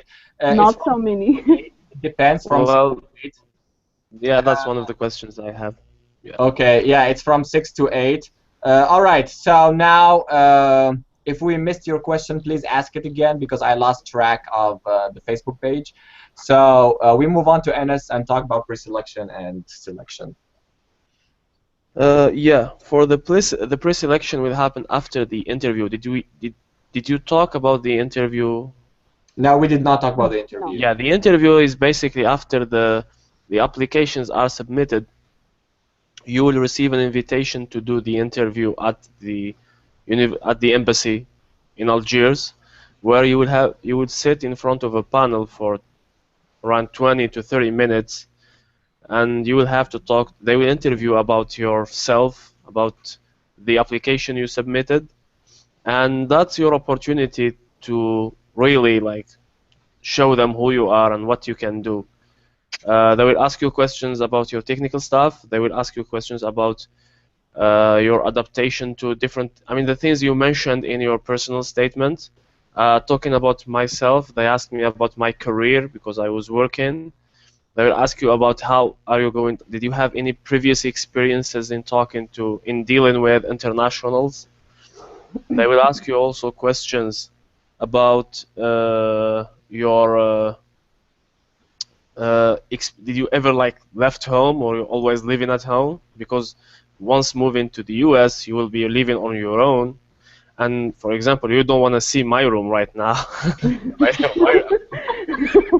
So you need to have that kind of, because I wouldn't call it a pressure, but you will have to deal with many things in addition to studying. You still have to worry about paying your electricity bills, cooking your dinner when you're back at midnight after a long day of study. So all these kind of things, they will talk to you in very informal way, and you will have the opportunity to answer these questions. And I would say the panel is very friendly, and it's not. One more question that it's important, I think, like how are you going to exchange your culture, or like the culture exchange? That's important part of the interview. You want to know how to answer it. Yeah. Well, basically, the first question is the most difficult one, I would say. That's when you sit and they ask you, tell me about yourself. Yes, that will always be the first question, and my advice would be prepare for it. I mean, have a text that's ready that you will not just read by heart, but have it ready. Have it ready because you will have this question. No. But I mean, practice before you come in. Practice the answer to the question. Tell me more about yourself. Don't just be Yep. At least you make some points that you wanna transfer the message to. Like, I want them to know this and this and this and this. So you have to prepare it also. Yeah, a very important thing with this question is, sorry, Majda, I interrupted you. Is don't repeat the things that you already mentioned in your resume or in your personal statement. They have already read that, so they want you to tell them the things that you didn't write, more about your personal things. Like, I'm not sure how to answer the questions. I had to research it, and just like Miriam said, I had to prepare a speech, and once I got in, I started the speech, the first sentence, and I forgot the rest, so be prepared. But it's just the pressure that you will forget, but as long as you prepare, you will be fine. Yeah. Preparation. And what do they mean by preparation? I'm going to bit into details here. I've done so many interviews in my life that I'm going to bit into details. So prepare the generic questions. Talk a little bit about yourself. And when that kind of question is, don't say like, oh, I study a bachelor's degree at University of Boumerdès, and you stop. They want to know you as a person. For example, what I said in the interview when they said talk about yourself, I gave them all my qualifications. Give your qualifications. Like I'm motivated. You're motivated. Hard worker. And give something personal. What I gave something personal is like, oh, I love to sing karaoke. You know, like that. They would love to know that. They want to know you as a person. So this is one of the generic questions. Talk a little bit about yourself. Why do you want Fulbright? Why do you want to study in the US? And then when they say, why do you want to study in the US? Please don't say, because New York is great. and don't say because I want to be in a prestigious university. Yeah. That's also a big no-no. There is one thing to add with this question is, there is with the cultural thing that in our culture we think when someone is talking about himself is considered like he's arrogant or like he's showing off. Yeah. Here in the US it's quite the inverse. They want you to show off your skills. Like they want you to tell them like I can do this and I have these qualifications. It's basically this is how you introduce yourself to them, and then of course later on everything will be put to the test in your studies and everything. So don't have a problem, like be shy to show off yourself. That's exactly Humble the purpose brag. of this question. And Tell them answer I'm why. motivated, I'm hard worker, I can do this, I can work under pressure. Of course, they will ask you, how can you do that? And you will be uh, showing some examples from your life, like one time I had to do this and that, and I managed to do this. Or for example, I told them like, I don't have a problem working in a very harsh environment since I spent 1 year working in the desert, sandstorms, and everything. So don't have a problem telling, like, selling yourself and telling all the good qualities you have, because that's the purpose of the question.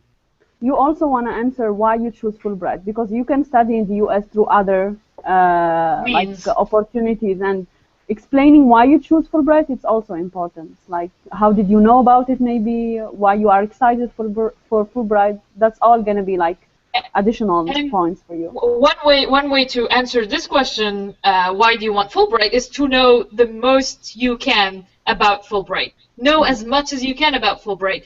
For example, when I answered this question, I said, well, I want Fulbright because it will not only allow me to go pursue my studies in the US, but it will also give me some leadership opportunities. It will allow me to attend enrichment seminars and conferences, and so on and so forth. And the reason I did that is mostly to let them know that I researched Fulbright and that I know what Fulbright consists of. So the more details you can give about Fulbright, the more you can show them that you actually are committed to getting a Fulbright scholarship, and you really know that you want this Fulbright scholarship. Yeah, I would agree. I remember that I said that I've been studying this like for 3 years now, and it's not just arbitrary, and I actually chose it. Like, I chose this program, so it was my Right. choice. So I was part of it. You have also to do that, and just be confident, be confident, be confident.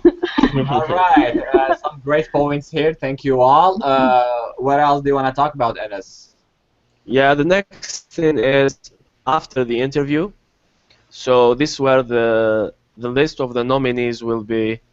The 6 to 8 people that should receive the scholarship are selected.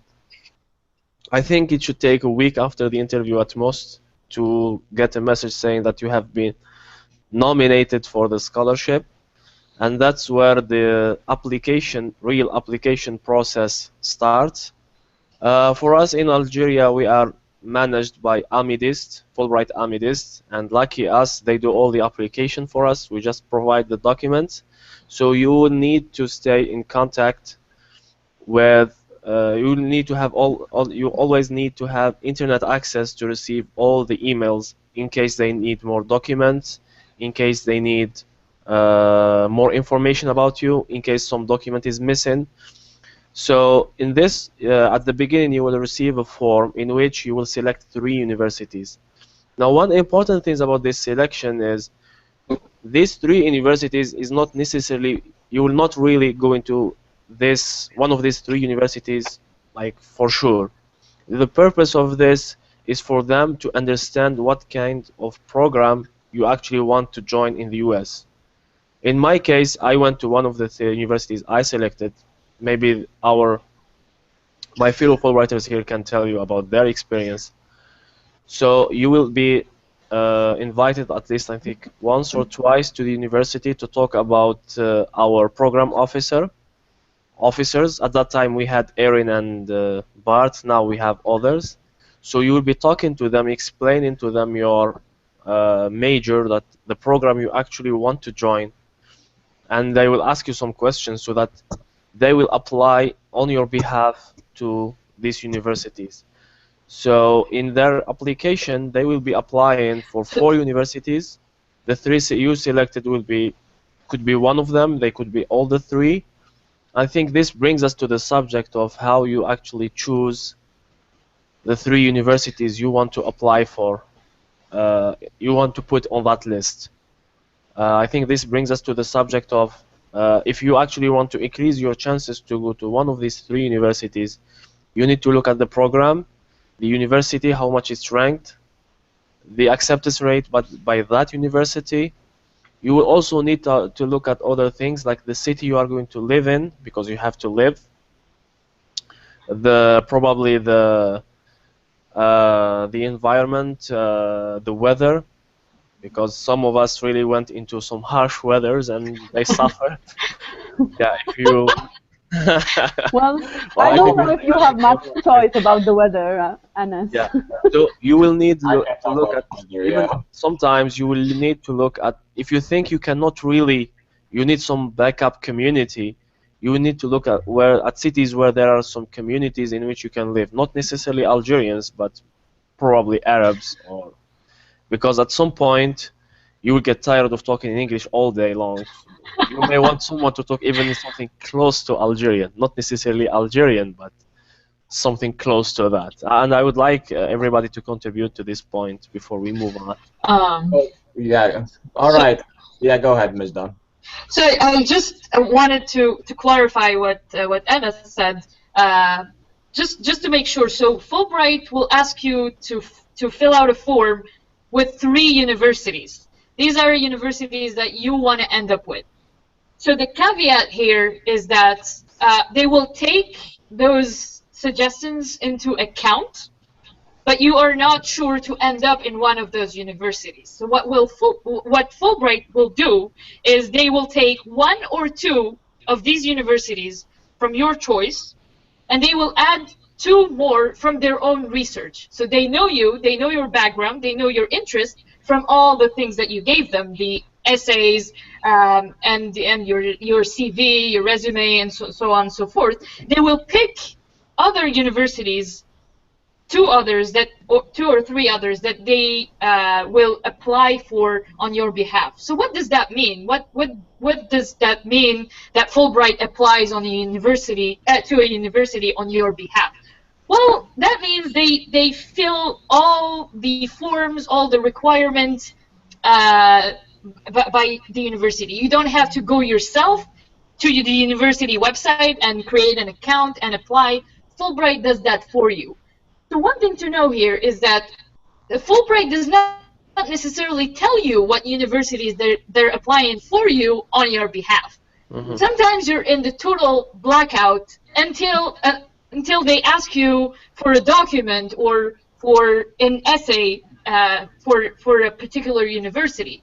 So just be prepared to be in that blackout somehow. Yeah. That you're not aware of which universities you're applying to. You're not aware even if they're applying to those universities you chose. But just trust them in making the choice, because they will base this choice on your background, and they will base it on their own experience in picking those universities. As Anas mentioned, the location of the university, like for example, I remember one Fulbright, Erin, the Fulbright advisor, emailed me and told me, you picked this university in your choices. We think it's great, but it's located in a very remote area, and we don't think you can live there. So they have very good first-hand experience in where the universities are located. Are these universities international students friendly? Because not all universities are good at handling international students.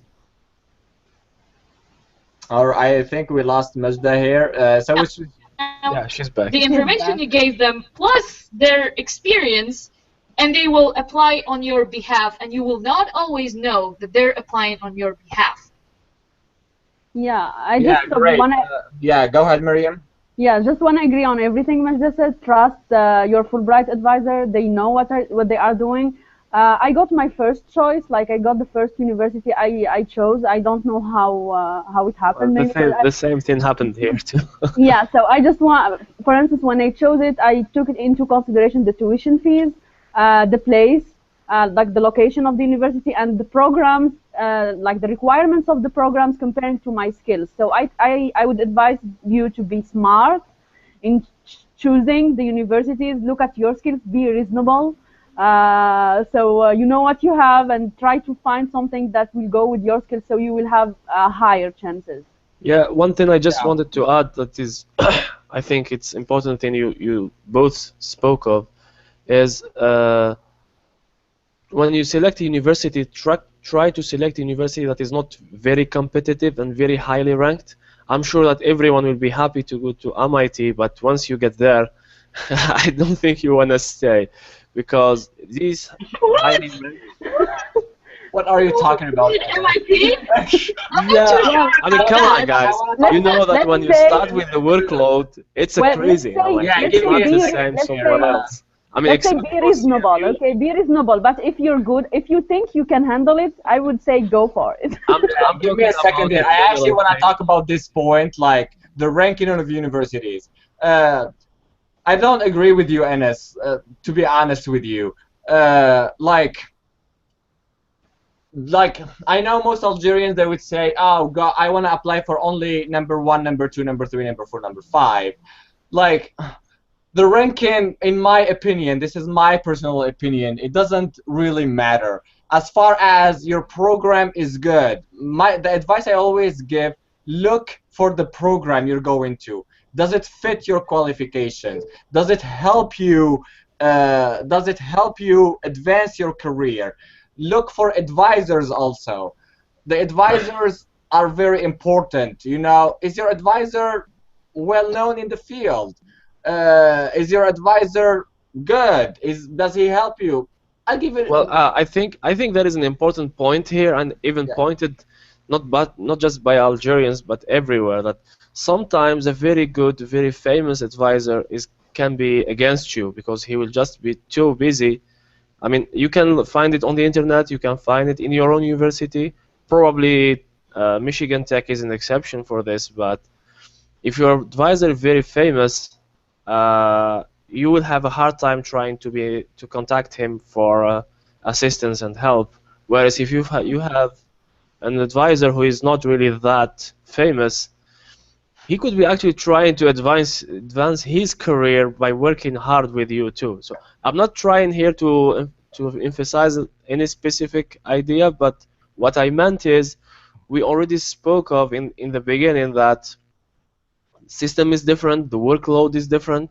So I just want them to pick a university that really matches their qualifications. We don't want them to go and like try to stop at the beginning of with the first semester. You will see them like trying to go back home, or they say, oh, this is not for me, I shouldn't be here. So I want them to pick a university that is not very highly ranked and which is not at the same time very low ranked, because this ranks, I think it matters to some point. This is why they are there. Now the ranking is for the industry. The ranking is for the industry, not big like. Well, the ranking has many Give me a second. Anyway, let's Yeah. not go into that debate now. Yeah, exactly. Yeah. So like like, of course, I'm not saying there are the Ivy Leagues. I'm not saying Harvard or going to Stanford or Harvard is like a bad thing. No, I'm not saying a bad thing, but I What said I'm saying is, do not get disappointed. Once you get accepted, do not get disappointed if your university is ranked 200. You know, because like it is a good program. It is still studying in the United States. You know. So two things I wanna add here, Yeah. if you may. So the first one is the words of the Fulbright advisor, Erin, when she came to Algeria and presented us with our what was that called? Orientation. With the orientation. What she said was, usually when we pick those universities for people, we try to do the same thing as for U.S. students. So what U.S. students usually do is they pick one dream university, one university that's good and that they think they can get into, and one backup plan, if you will. So what Fulbright will do is that it will basically do that. It will apply to one highly ranked, if you will, again, in regards to your Choices. to your background, if you will, or your capacity. Exactly. Thank you. To your capacity, they will choose one that's somewhat highly ranked. They will try that for you. They will try the dream university, the Ivy League, as Adnan said. Not necessarily Ivy League, but a university that's highly ranked. But they will also try universities that are good, not necessarily super highly ranked, but that you can get into. And finally, they will have some sort of a backup, some sort of university that they are sure from their experience that you can get into. So really, when picking those three universities, remember this rule. Go for one dream university, one university that's good and you think you can get into, and one backup plan. That means it's good, but it's not super highly ranked that you cannot get into. That's my first point. My second point regarding the rankings, well, rankings, what you have to know about rankings is that they highly depend on, there are global rankings, these are rankings of the university overall. There are rankings for departments. There are rankings by field. There are rankings by region. Rankings can get pretty crazy. If you start looking at rankings, you'll get crazy. Yeah, That's what I I'm think saying. I think I would Well, agree. you need a reference for your selection at least. So, I what else agree. you can go for other than ranking? Like I'm not saying don't look at rankings at all. I'm just saying those rankings can be misleading. So a university can be highly ranked because of one school that it has, but that school is not in your field. So why do you care if the university is ranked at maybe Of 50 course you in will the be US, looking but it's because of. So just be careful with those rankings because rankings can be misleading, and rankings are very relative. They're relative to the field, they're relative to the department, they're relative to the region, they're relative to globally in the US. And no, it's just I think, be careful with the rankings. yeah, I think what Majd is trying to say is like make your research broader. For instance, my program is highly ranked than the university itself on the national level. So just go, like I would say, go for the program because that's what you're gonna study. Don't be misled by the university. That's very important, Majd. Exactly. Yeah. Exactly. Yeah, I think. Yeah, that's what we're Well, saying. in my case, I did the research with the department ranking, not the university ranking. Same for me. I So, was yeah. for the program. Exactly. Look, that's what I was saying from the beginning. Look for the programs and look for the advisors you want to work with, because they're the ones who are gonna make you better. It's not like, let's say you go to a well-ranked university, as Majda said, and the department is not that good in that university, you will not improve yourself. You will not like advance your career. So to sum up this debate we're having here, look for the programs that fit you. Productive thought. Look for the programs that fit you, and look for advisors that you want to work with. And just then maybe one more thing: when they send you the document to choose, just be put in your mind that the deadline gonna be short. Like in many of the documents, they ask the writing sample, the choosing, and especially with the time difference, you will end up with 2 days. If you don't check your email daily, you can end up with 1 day. Make sure you just check your email on a daily basis. Yeah. Always, and, like on a daily basis. Be ready to have shorter timelines. I always say that the stress of the application is part of the experience itself. If you can't And we are being helped a lot, actually. If you can't handle the stress during the application, you will not handle the life here. So just be ready. And okay, yeah. So here, because we're almost going for 2 hours, so I need to sum up the application process for you guys. So the application process from prepare for Fulbright at least 6 months before. What do you need for the application is you need 2 essays, personal statement and study objectives. You need your TOEFL score. The TOEFL score can be from 85 and up. I know they say 92, but sometimes they take into consideration below 92. The GRE scores, you don't need them at the time of the application, but you need to be registered for an exam. You need transcripts in English, and you need your degree. You need your degree in English also. And if you don't have your degree, have somebody from your department to sign a paper that says you are getting your degree during that time, like during that year. Okay, now after that, after you give in your applications, if you're called for an interview, you're gonna have an interview with a panel, mostly all Americans in the U.S. Embassy of Algiers. If you're pre-selected, if you are pre-selected, you will give 3 choices of universities that will be sent here to the United States. They will apply on your behalf. And then you have nothing to do until April. You hear your final responses, and you have to check your emails all the time during that period because they might need something from you. Some people are asking here should I contact some American professors? You can contact some American professors to see if they want to work with you. Actually, this will help you to get into the program. So, and please mention that in your application, that you contacted this professor and he accepted me to work with him. So they will apply on your, to that specific university. Somebody said how many applications each year. I don't have the statistics, I'm sorry, but I've heard like in my year, Nadia told us 300 applications, if I'm not wrong. I don't know. Yeah, I believe it was around 250, 300. 350 applications, so it is pretty competitive. So we want you to make your application stand out. And how do you stand out from your applications? By writing good essays. That's the biggest part. Okay, so now since we are almost going to 2 hours, I want you to give us any questions you have. Give us questions that we didn't answer maybe.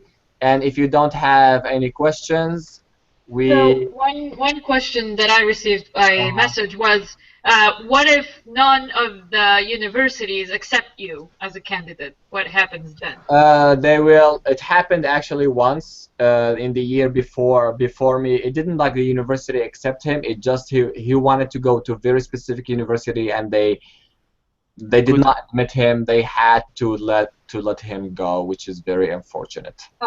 Yeah, but one thing to know here is that Fulbright people will always try to have a backup university for you, so that unless you are very specific about what universities you want, as this student in architecture I think was, unless you are in this very specific case, they will always try to get you at least one university that will accept you. They usually do that. They will do everything in their power to get you to study here. Everything. Yeah. They're not trying to cut you off once you apply. They know the process is 1 year. They know it's long. They know you're holding off many other things because of the Fulbright scholarship. So they will try everything for you to get admitted to one of the universities. How many people were called to the interview? 15 in my year, but it depends each year. Yeah, and keep in your mind that if you go through the interview, if you are pre-selected, you will have a chance to be accepted. I mean, it means your file, your application, you're good enough to be accepted. So be optimistic. Exactly. And also, universities, when they receive application from Fulbright, they take it seriously. Yes. Because they know that you have already gone through a lot of interviews and application process, so they do take Fulbrighters very seriously. Any other questions? Fulbright tells them that you have been through all this, so they know that there is actually a standard that you're at. That's pretty good. Yeah. Other questions? Any other questions? We'll give you some time to type. Yeah.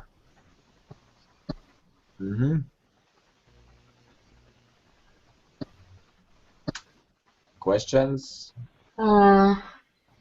Someone is contacting me by message. She's saying, I have some questions but did not ask them yet. So ask. Okay. Yeah, I'm waiting for her to write. It's okay. We can wait. Okay. Well, someone is asking, do I have to take the GRE even though my major is English language? Yes, you cannot run away from those, like TOEFL and the GRE. They really want to skip the GRE. No, guys, you have to do it. I think we all try that, but just don't try. I mean, it's just more pressure for you. Just go for it, pass them, and you have to do that. Because GRE will actually help you a lot in your application. So. Exactly. Yeah, I mean, the question is like. Sorry. Look at it as an opportunity. If you're already English major, that means you're going to do super well in the TOEFL. And if you do very well in the TOEFL, that's going to look good on your application. So take it as an opportunity, not as, oh, I have to take the TOEFL and so on. No, I'm very good at English. for it, and that means it's going to reflect very well on my application. So think of it as an opportunity, not as some.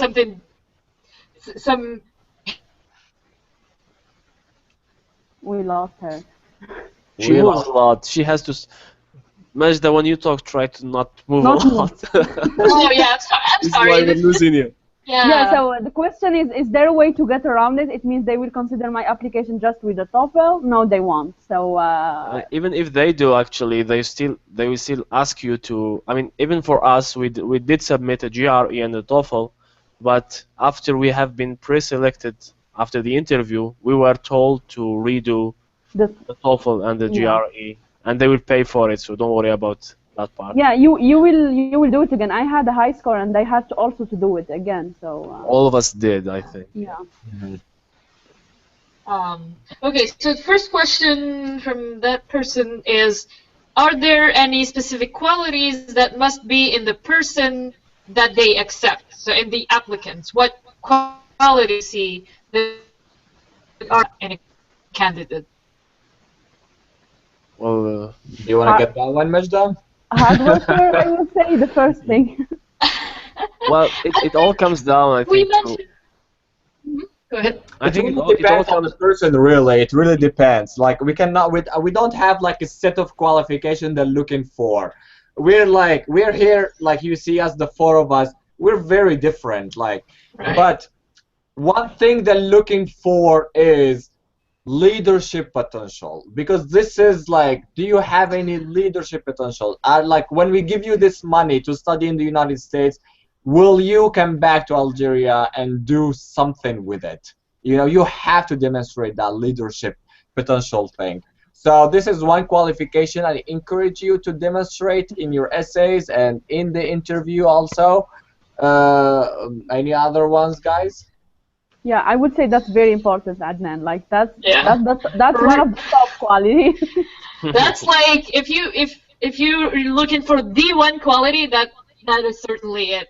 They need to feel that you're someone that will come back and actually do things, as Adnan mentioned. Someone that's passionate about, you know, changing things and bringing about good things to Algeria, because that's the whole point of the program. But really, if I had to add one thing, is as Adnan mentioned, we're very different people, but we all have strengths and we have shortcomings. And just be sure to balance these two things. You cannot be an A student and have 1,000 extracurricular activities and be excellent in everything. But just be sure that if you have a shortcoming, you compensate for it. If your grades aren't so good, compensate for them by the GRE or the TOEFL. If you didn't do so many club activities or extracurricular activities, try to prove that you were an A student, that you were getting super good grades. So really, whatever your strength is, try to push for it, try to show it, as Mariam said, and compensate. Nobody's perfect. Nobody here has a perfect track record and was an A student, was absolutely amazing at everything. No, that's not true. We all have shortcomings. We all have areas of where we lack things, where we are less good or where we are bad even. But if you compensate for them and if you show that you have strengths that will compensate for it, then you're good to go, basically. Yeah. So there aren't any specific qualities, but just try to push your strengths and be sure to compensate for your shortcomings. And again, the leadership thing. That we will never say. And also, I just want to emphasize something again. That is, sometimes it's not just about having the qualities; it's being able to show that you actually have these qualities. And just like Mariam said, confidence, please. I mean, if you don't trust in yourself, how do you expect others to trust you? They are giving you a lot of money that even American students don't have. Yeah. I mean, compared to American students, just like we are actually really lucky. I mean. You will, if you come here, you will see that you're fortunate enough, like comparing to American students. That I would agree on that. So the reason why my friends are saying all that is because most American students have to work in order to fund their studies. They have to take on loans, so actually go into debt to get a graduate education, and they have to balance work and studies at the same time. But if you're a Fulbrighter and you go to the US, you have all expenses paid for you. You have your stipend, as we mentioned, and so you have much less stress. You don't have to work. So you will really, really feel that you are very lucky as compared to other students. You really feel that, yeah, this is really something valuable that you have. Yeah, well, I have a question here. They said, what's the minimum grade we need to get accepted? As we said before, they do know our system, so there is no. Adnan, I just want to mention something here. It may help. I'm a student who finished his 5 years with an average of 11 out of 20. Yet I'm here. I think this answers your questions. Yeah, exactly. So Okay. yeah, even if you Don't have worry about 10, grades a let's lot. say you have a 10, and in your 3 years or 4 years you went through rattrapage, you can apply. But as Majda said earlier, make your GRE good. You know, prove to them Yeah, and they will that you disregard are. the rest. Yeah, prove to them that you are actually good. They don't know you, you know, they don't know you. You have to show them everything. If you tell them, yeah, I got a 10 over in my grade, but I got a 10 in my grade, but I am good. I have what is it your takes And- to succeed in the grad students, and as a proof of that, I got a GRE with da of score. Yeah, exactly. So you need to actually prove to them something that you are good. Compensate it with the GRE. That's what I'm saying. Yeah, and be There is sure no that more, you're. sorry, here we have to go through the questions. Yeah. Very quick. Sorry. There is no more seats to take the GRE exam. Can I apply and register to take the test later? This question should be forwarded to the responsible of the program. I cannot answer this question, and I think neither like. Yeah. I think this question should be forwarded to Nadia. Yeah, one thing I did is I don't know if you can do it or not, but what I did was you have Tunisia, which is just next to us. You don't need a visa to go there, and you can pass the internet-based test, which will get score in 2 weeks maximum. If you cannot do it, this one option I did, it helped me a lot. And in my experience, I think internet-based is much better than the paper-based. Yeah. Hopefully, they will get it in Algeria soon. Yeah, I have taken the one in Tunisia too. So you can Tunisia, they have dates all the time, so you can go to Tunisia. I don't know Like how 10 days a month, so you I have don't know all how safe it is these days, but we lived in Algeria, so we'll be fine in Exactly. Tunisia. We Yeah. became very Americans. Like, I don't know how safe it is there. So. Yeah. You can go to Tunisia, go take the test there. Yeah. Yeah. So someone is asking if we're accepted to multiple universities, do we get to choose? No. And the answer is no. No. Fulbright will choose for you. On what basis will they choose? They will choose, well, first of all, based on the tuition that they have to pay. The lesser the tuition, the better chances of them picking that school for you. Yeah. And the second thing would be if the school fits your qualifications better Your than profile another in one. general. But truly, the major concern here is money. Yeah, because it depends also if they pay less money, they can they can give an opportunity to an additional person to go, and they take into consideration this thing. But there is one thing that I have to add here, like this universities thing. So it's a money problem. Yes, like she said, it's funding. Do they have the funding for the university? So if you can pay the difference, for example, let's say the university asks for $60,000 a year, and Fulbright is only paying 30. If you can pay the other 30, Fulbright has no problem. But the thing is, how do you get to know that? And they tell you. They do? Ah, okay. They do actually tell. The Amidist advisors will tell you that should we consider this option with you? Are you able to pay the difference? I think the top is $50,000 a year. I mean, if anything beyond that is very likely to be rejected. I mean, yeah, unless you tell them I can pay the difference. Okay. Do it. Go ahead and do it. I don't know about that, so. Yeah, me neither. I wasn't aware. I asked Bart, our former advisor. He was like, "Yeah, we do that all the time. Some students pay the difference, and we get them." Okay. Okay. Yeah. That sounds cool. For Yes. those who have the money. Okay. If you have the money, well, we're very poor, so we don't have the money.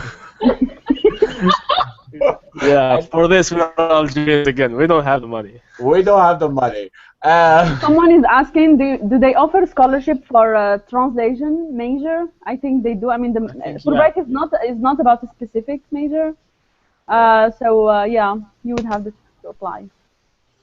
Yeah. Yeah. So Someone is asking, what about the GPA? I think we addressed this question multiple times. Again, they will try to convert your score from Algerian scale to American scale, but your GPA is truly meaningless. Just focus on your GRE and your TOEFL, get them good, and your GPA will not matter at all.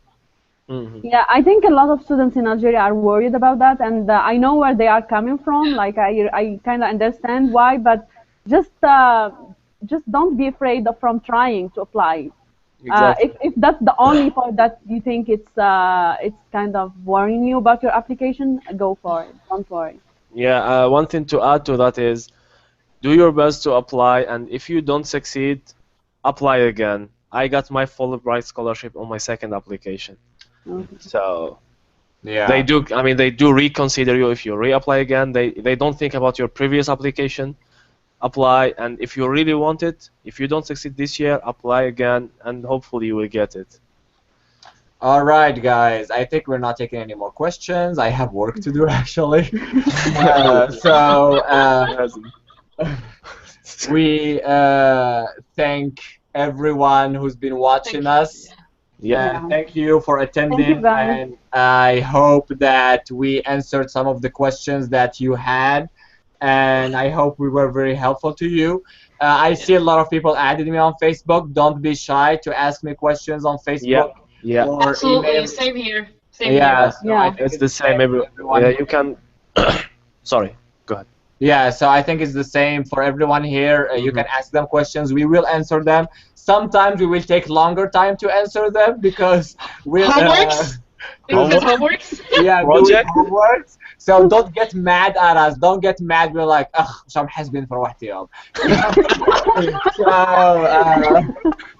So just we're busy sometimes. We can't answer them, but we will answer every question that you have. Thank you again for coming. I just want to say thank you, Adnan, for the initiative. It would be nice if we can do it again. It was really nice that way. Thank you. Yeah. Also, Oh, thanks. who's applying? Sorry. Sorry, Majda, what did you say? I just said good luck to everyone who's here. Yeah, best of luck. Yeah. So I would thank here Anas, Majda, and Miriam for being with me and to deliver this. We wish you best of luck, and I promise you we will do this again to talk about other things, not just Fulbright. And have a nice evening, everyone. Yeah. We still have a long day to go. Goodbye. Bye-bye. Salam alaikum. Bye, my friends. See you. Goodbye. Salam, everyone. Bye. Bye.